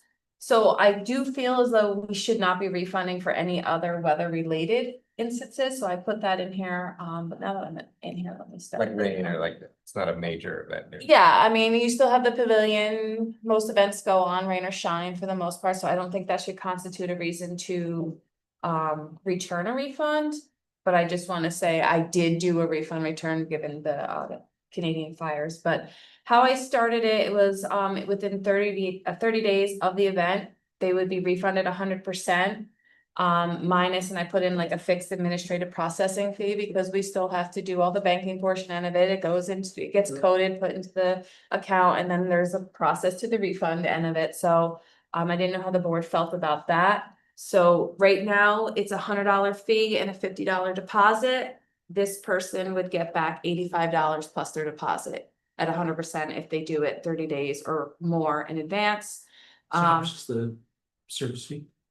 $15, so they would lose $15 of it. 15 to 29 days prior to the event, I thought it would be appropriate for a 50% refund because we still could potentially book the park at least 2 weeks out. And then I thought anything after the 2-week period to the event, they don't get a refund because that lessens our chances of booking it out. We lose out on money if that doesn't if we don't book it out. And we've had people already inquiring about the date. So I put that portion in there. And then step 2 was, that we will fully refund the deposit as long as, the trash is taken out, no damage is done to the park. Sure, are these deposits or are these? There's fees? both, so there's a fee and a deposit. And So the fee is $100, the deposit is 50. So, this is generally we refund the deposit automatically. This is about refunding the fee Okay. amount. But I think you should, I mean, that's Yes. fine, but the circumstances under which you would refund are what? Okay, so I feel like if it's 30 days prior, I don't know if it necessarily would matter why they're canceling it. No, I guess that's, everything's fine. The Yeah. thing I would be concerned about is if there's some sort of force majeure where due to circumstances beyond their control, like a severe weather or air quality. Right, so I do have an inclement weather and natural disasters, where it states in here that if it's rain, wind, or extreme heat. We do have the pavilion there, so that wouldn't constitute a refund. But in the event there is like unsafe weather conditions, fallen trees, sudden maintenance that needs to be done to the park, and the renter receives 100% of their refund back. And then the policy rules and compliance is. Sorry, is there a methodology for determining what's an extreme? For me, I felt like, that's why I mentioned the Canadian fires. To me, that's an extreme. I don't, that's like. Then I would just add the discretion of the town, right? Okay. Specific. What's your problem?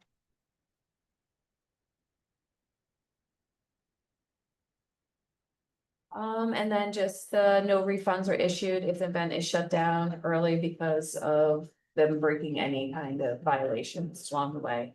Damage done to the park, unpermitted alcohol consumption or staying past park hours. They will automatically lose any refund. That sounds fine. I've taken something else. Oh, I do have it up top. All cancellations have to be done by email or in paper format. In order to receive it. And that's about it. There's just 4 little policies. So I don't know if anyone wants to review it a little bit more or. So you think $15 covers the amount of time in terms of the banking and processing and everything? That's like 30 minutes. Yeah.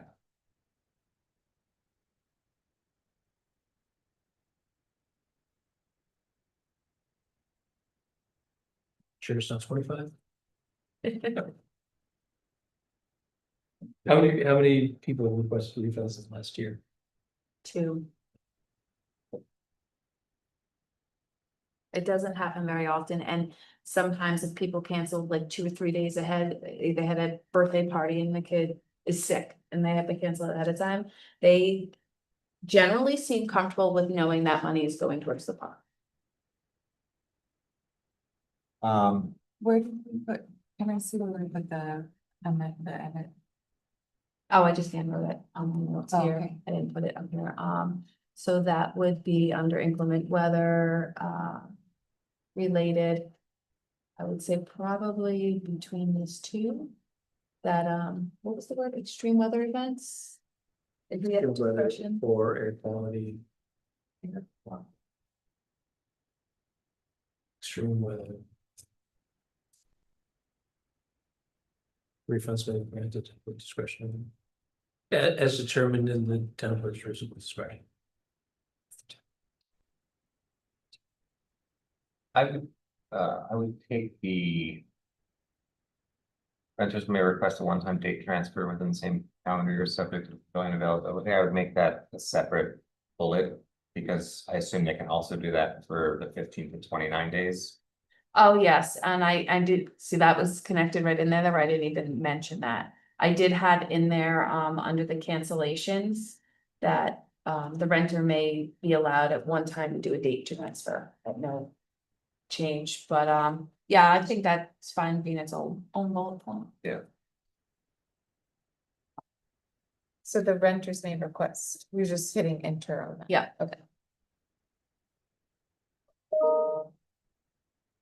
Yeah, ever have multiple events there? Or just one, so. So people do, book out by, they put in the time, we have had events that happen 2 in one day. Is that what you're But asking? not 2 people using it at the same, the pavilions. At the same time, no.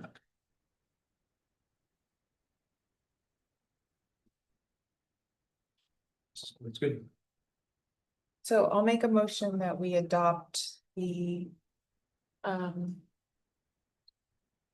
Town of Rochester Park Pavilion refund policy as presented by the town clerk with the 2 amendments. Second. Any discussion? All in favor? Aye. Opposed, abstained, motion carries. So. And then. I don't remember this at all. Did you talk The about dog this legislation. section? So I received notice in the beginning of the year and I just didn't have time to really research it a little bit. But the ag and markets law changed. Where it requires a municipality to include on our dog license renewal forms and dog license go out a section. Where people can voluntarily contribute to any animal shelter that we designate. I thought it would be appropriate since we have our own shelter, that would be the shelter we would use. So I have a template legislative resolution on us using the town of Rochester animal shelter. Or I think I put dog shelter. I didn't know if that was the proper terminology for what we call it. Um, And it's dog I shelter. think it's a dog shelter. Yeah. So the idea is that this resolution allows us the ability to implement on the dog licenses, the ability for people to make donations. Yeah, so this is not saying that all license fees need to be used for the dog. No, This is, there's an. It's a There voluntary. be additional voluntary. yeah, donation. it'll be a whole separate section on the dog licensing itself that offers If the you wanna ability. contribute. Yeah, that would be great. Be good. Awesome. But then from an accounting standpoint, does that make you, does it have to go to a restricted account? I think it would have to be allocated towards whatever we have, because it'd be a donation and it's being specific, so it would have to go to the shelter. No, what else would be great? So if the other towns that utilize our shelter could modify their licensing process and enable their residents, To use ours as well? well, to also To contribute to that. Yeah. We Um, can send it to we them. could, Of yeah, course, I we can do think that. we could send it and maybe that's something I could talk to Jill about as well. I do know other towns do pay for their boarding when Jill takes in dogs into our town, they pay for that, but that could be a good option. I'll ask Jill about. Yeah, because we do, I mean, we want to make upgrades to the facility and we're gonna have Right. events there. Yep, I know people like donating to animal organizations. yep. So can I put this one on the next agenda? Oh wait, did I didn't share it, right? Let me see if I shared it with you. That actually reminds me. Did we ever do MOUs with those towns about that? Or the. Okay, we talked about that a while ago, right? Yeah, and I thought it was outdated, but I don't remember if we've updated it Yeah, okay. since when. we Ours is did- yes, Okay, yeah, I believe. Oh, so I did put it in the public drive. I just didn't have it on the agenda though. okay, totally up to you guys. What you want to do. You just wanna wait till next? You wanna take I a, mean, I looked at it, it's fine, but We can do it now. Anyway, okay. let's do it. You want me to do it? Read the whole thing, or can I make a You can motion? do it as presented because I had it shared. Okay. I'll make a motion that the town board. Designates recipient of voluntary animal shelter contributions pursuant to New York State Agriculture and Markets Law. 09.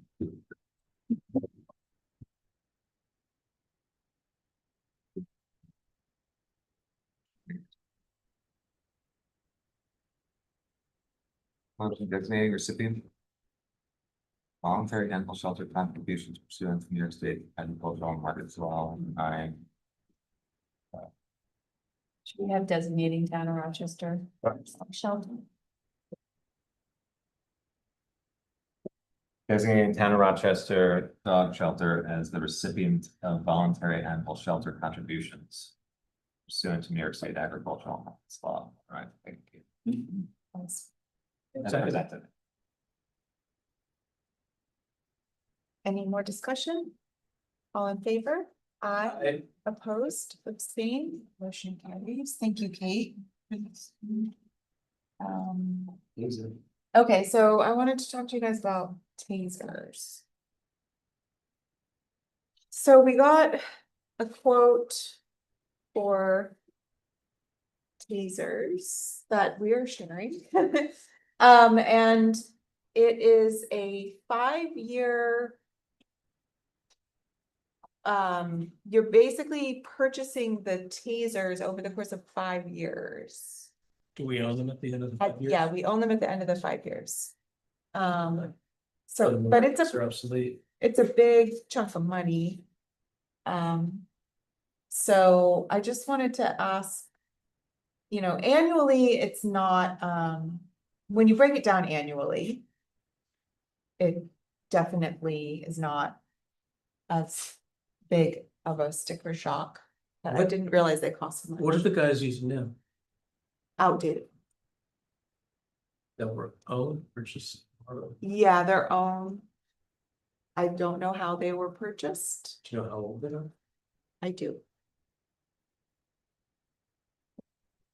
I feel, I would prefer not to give too many details because I feel like it could endanger the Okay. safety. And this is for how many pieces? 7, So. and it's all the maintenance too, So like 1,000 a year. for each one. Yep, Does that include any sort of training yes, and I saw certification and calibration? yep, Wait, how much did you say per year? It's about Per- $1,000 per unit. per unit, 1,000. They're invoicing through sales tax. Yes, we let them know that we would. So should I find the money for these and put it on the next agenda? I mean, I have to get another quote. Yeah, Oh, no, I don't, because they're on state bid, sorry. They're on state bid, so we don't have to go through our procurement policy. How did we come up with that number? What? So the assumption is that we would be. Everybody would have their individual. Device. Mhm. Is there a way that? You have to, no, you have to issue them. Everyone needs to be issued. That's my Like a understanding. fire. I will double check, but that is my understanding. So like we can't have. I mean, you know what I'm asking, if we have some that could be checked out shared. when people are. I started to look into that, but it was like right before the meeting. What I found initially, the answer was no, but I can double check on that. Is there a requirement? That they be armed with tasers? I don't. No, but it's a non-lethal. You know, they have like 3 non-lethal. Those chemical sprays at the time. And our employees feel it's important. to Oh, have yes. This option. Oh, absolutely. Yes. Have think they we ever should get been used? Hmm? Have they ever been used in the town of Rochester in the last several years? I do not know. That with certainty, the answer to that with certainty. So I Can think, you tell I was deposed recently? Tonight I've been like, I cannot answer that question. so I think we should figure out what the requirements are in terms of. Could we Okay. have a lower number and then we should get quotes, because, Okay, but we don't have to get quotes. Do sorry. you want me to get quotes? No, This is the company that has the state bid for, yeah, no, I think it's fine. and there's also a grant program available that we can Oh, that's enticing. Yes. So, okay, I will have that on the next agenda. Okay, so my thing is I want to talk about why I had to, so I had to cancel the public hearings tonight because I forgot about the registration link for Zoom. And we used to reuse links for public hearings. And I wasn't thinking about it, and I don't think Kate was thinking about it. So what got noticed was the registration link from a former public hearing, but I couldn't reactivate it. So I wasn't able, that just brought people to nowhere, and I consulted with Mary Lou and she said, you gotta reschedule the public hearing. It brings up two things. One, do we want to do away with that? Policy, we've been making fresh links for every, but for every meeting, but then that link would get circulated on a public notice, so. Why don't we use the same link and just change it every 6 months or a year or so? So that it doesn't, Oh, you mean for the public hearings? I would just. or if you're asking whether we should have the Zoom link at all. No, I was asking if we should go back to the way we used to do it, which was just to publish the Zoom link in the public hearing. Without Notice. registering. But we made a new policy in January that you have to register, so we are I have to make a registration link.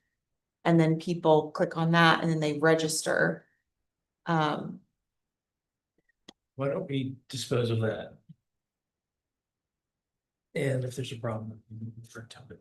We do have more protections in place. Yeah, I mean, But we're only using it for public hearings, it's not for our regular, Yeah. meetings, so. well, I'd be open to discussing it too. I do think it's valuable to have option for people that have potential mobility issues or transportation issues to be able to participate. We're not saying to do away with Zoom, we're saying we go back to just publishing No the registration. link. The Just- Right, direct Zoom but link. also for public comment. We're not talking. Oh, about- we're not talking about public comment right We're now. just talking about public. So, yeah, I think we should do it, and we have implemented more protections to prevent any kind of Zoom interruptions. Okay. So will someone make a motion? I move that we terminate the requirement for Zoom registration for public hearings in future. And go back to And just refer publish. to having the ability of interested persons to express their public comment by Zoom. Can I remake that? Yes. Okay, so I'll make a motion that the town board publishes the Zoom link to be used for public hearing comment directly in the notice rather than requiring a registration. Any more discussion? All in favor? Aye. Opposed, abstained, motion carries. So that brings me to, I would like to reschedule those. But for the local law that established the permit, I made a new draft from what we initially did, and I made it a lot more simple. So I wanted to walk you guys through what's in front of you. I changed the definition so that it's mobile food preparation vehicle / food truck because the fire code uses the phrase mobile food preparation vehicle. So under operating permit, I deleted a bunch of the regulations. Yes, I deleted a bunch of the regulations, except I kept, you provide your name, phone number, there was just a lot more things. And I just made it a lot simpler, but I kept, that you a valid Ulster County Department of Health. One of the bits of feedback I got is that the Department of Health permits for food trucks are either 6 months or 1 year. And it's like, there's a certain time of year that happens. So what I said, what we had is 9 months or 3 days. I just said food truck operating permits shall be issued for up to 12 months at a time and may be issued annually. So if someone puts in their application that they just wanna operate their food truck through October, then they can make the operating permit through October, and someone else could then take out a permit for that same parcel if they wanted, so, but a 12, for people that are using this for their livelihood, a 12-month that's renewed annually. Can basically. they terminate their permit early? Yeah, anybody can do that. And then the other thing I did, I made it a lot shorter. I took out a couple of sections. And then for the citing, instead of putting anything in about setbacks, or I basically said they must be cited in a location that does not obstruct or interfere with free flow, doesn't restrict visibility, and then let's see, there's a section in here that you still have to have adequate ingress and egress, and can't,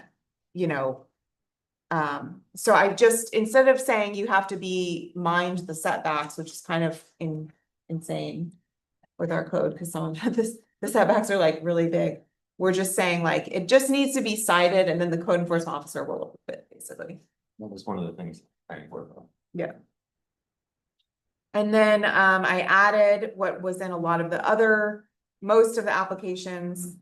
Mobile food truck preparation vehicles equipped with appliances that produce smoke or grease vapor shall comply with section 319 of New York State Fire Code.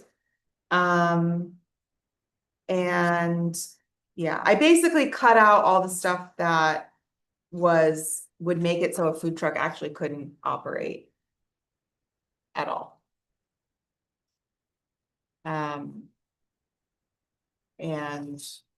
But it's in what we're trying to do is just make a permit so that someone can just apply and the code enforcement officer can approve it, and then they're good to go, as long as they have their Department of Health permit. So two things that came up, and I don't know if they'll end up as feedback we received from the planning board. There was discussion, and I'm not weighing out this one way or the other. There's discussion about, do we need a permit process for the special event ones? And thinking, if you're a caterer, you can have a caterer come on site that, they don't need a permit for that, but you would need a permit for a food truck there. So that was one thing that was brought up. And there was also some question about the limit of how many events per year. So I think we have two. Some people seem to think that it should be more than that. So I don't know how the board feels, but I assume that would be some feedback that we get as part of either their feedback or public comment in general. That you should be able to do it more than 2 times. At your house. Yeah. Okay. All right, well.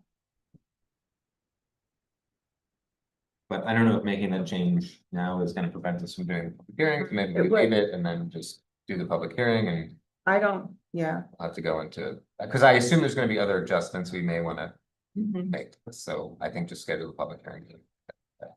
Yeah. And then I don't know what's gonna happen with the operating permits that all expire at the end of the month. Okay, and then the other one can stay the other local law, I think, can stay the same. That one just. I'm just gonna have that one stay the same. The other local law. Yeah. But I did not those changes. So. This one was. I'll make a motion, what? I was gonna say, how much notice do we need? Public hearings in 7 days. We want to try and do a special meeting so that we could potentially vote in the workshop meeting, if there's like an urgent. Fine. Well, my question is, now that we're going to put this back to the planning board and town board, Yeah, you town have to planning wait. board, you're gonna have to wait 30 We have days. to wait for these. Right, because it's new, because it's changed. Yeah, you changed the whole. All right, Okay, so I'm gonna make a motion that the town of Rochester Town Board schedules a public hearing for local law Y of 2026. Food trucks version 2. The document labeled version 2 for August the 27th. August 27th workshop meeting. And request the town clerk circulate notice. Any discussion? All in favor? Aye. Aye. Opposed, abstain, motion carries. I'll make a motion that the town of Rochester Town Board schedules a public hearing for local law X of 2026, a local law amending chapter 140 zoning to include food trucks for the town of Rochester Town Board August 27th 2026 workshop meeting, and request the town clerk circulate notice. second. Any discussion? All in favor? Aye. Opposed, abstained, motion carries. I'll make a motion that the town of Rochester Town Board, well, it didn't, well, it's not. Do we have to read? Cause the one that we have to refer is the zoning law. With no changes. We have to refer that one, but it doesn't have any changes. I would suggest yes, only because it's changing the date of our public hearing. Yeah. That might make a difference. Yeah. But nothing in the For when language they is do. changing. Right. I'll just do it anyway and then Yeah. they can do whatever they want. Yeah. So I'll make a motion that the town of Rochester Town Board refers local law X of 2026 to the Ulster County Planning Board, the town of Rochester Planning Board, and the Code Enforcement Office And other listed agents. and other listed required agencies. Second. Any discussion? All in favor? Aye. Opposed, abstain, motion carries. I'll make a motion that the town of Rochester Town Board refers local law Y of 2026 food trucks to the town of Rochester Planning Board, the town of Rochester Code Enforcement Officer, and any other required local agencies. Any discussion? All in favor? Aye. Opposed, abstain, motion carries. That is all, I think. We need to go over. Like I missed something, except we do have an executive session. I move that we go into executive session for the purpose of discussing potential litigation And and litigation town versus down versus 5 Richview. Sorry, what was, the town versus 5 Ridgeview. Do I have a second? All in favor? Aye. Opposed, abstain, motion carries. Thank you.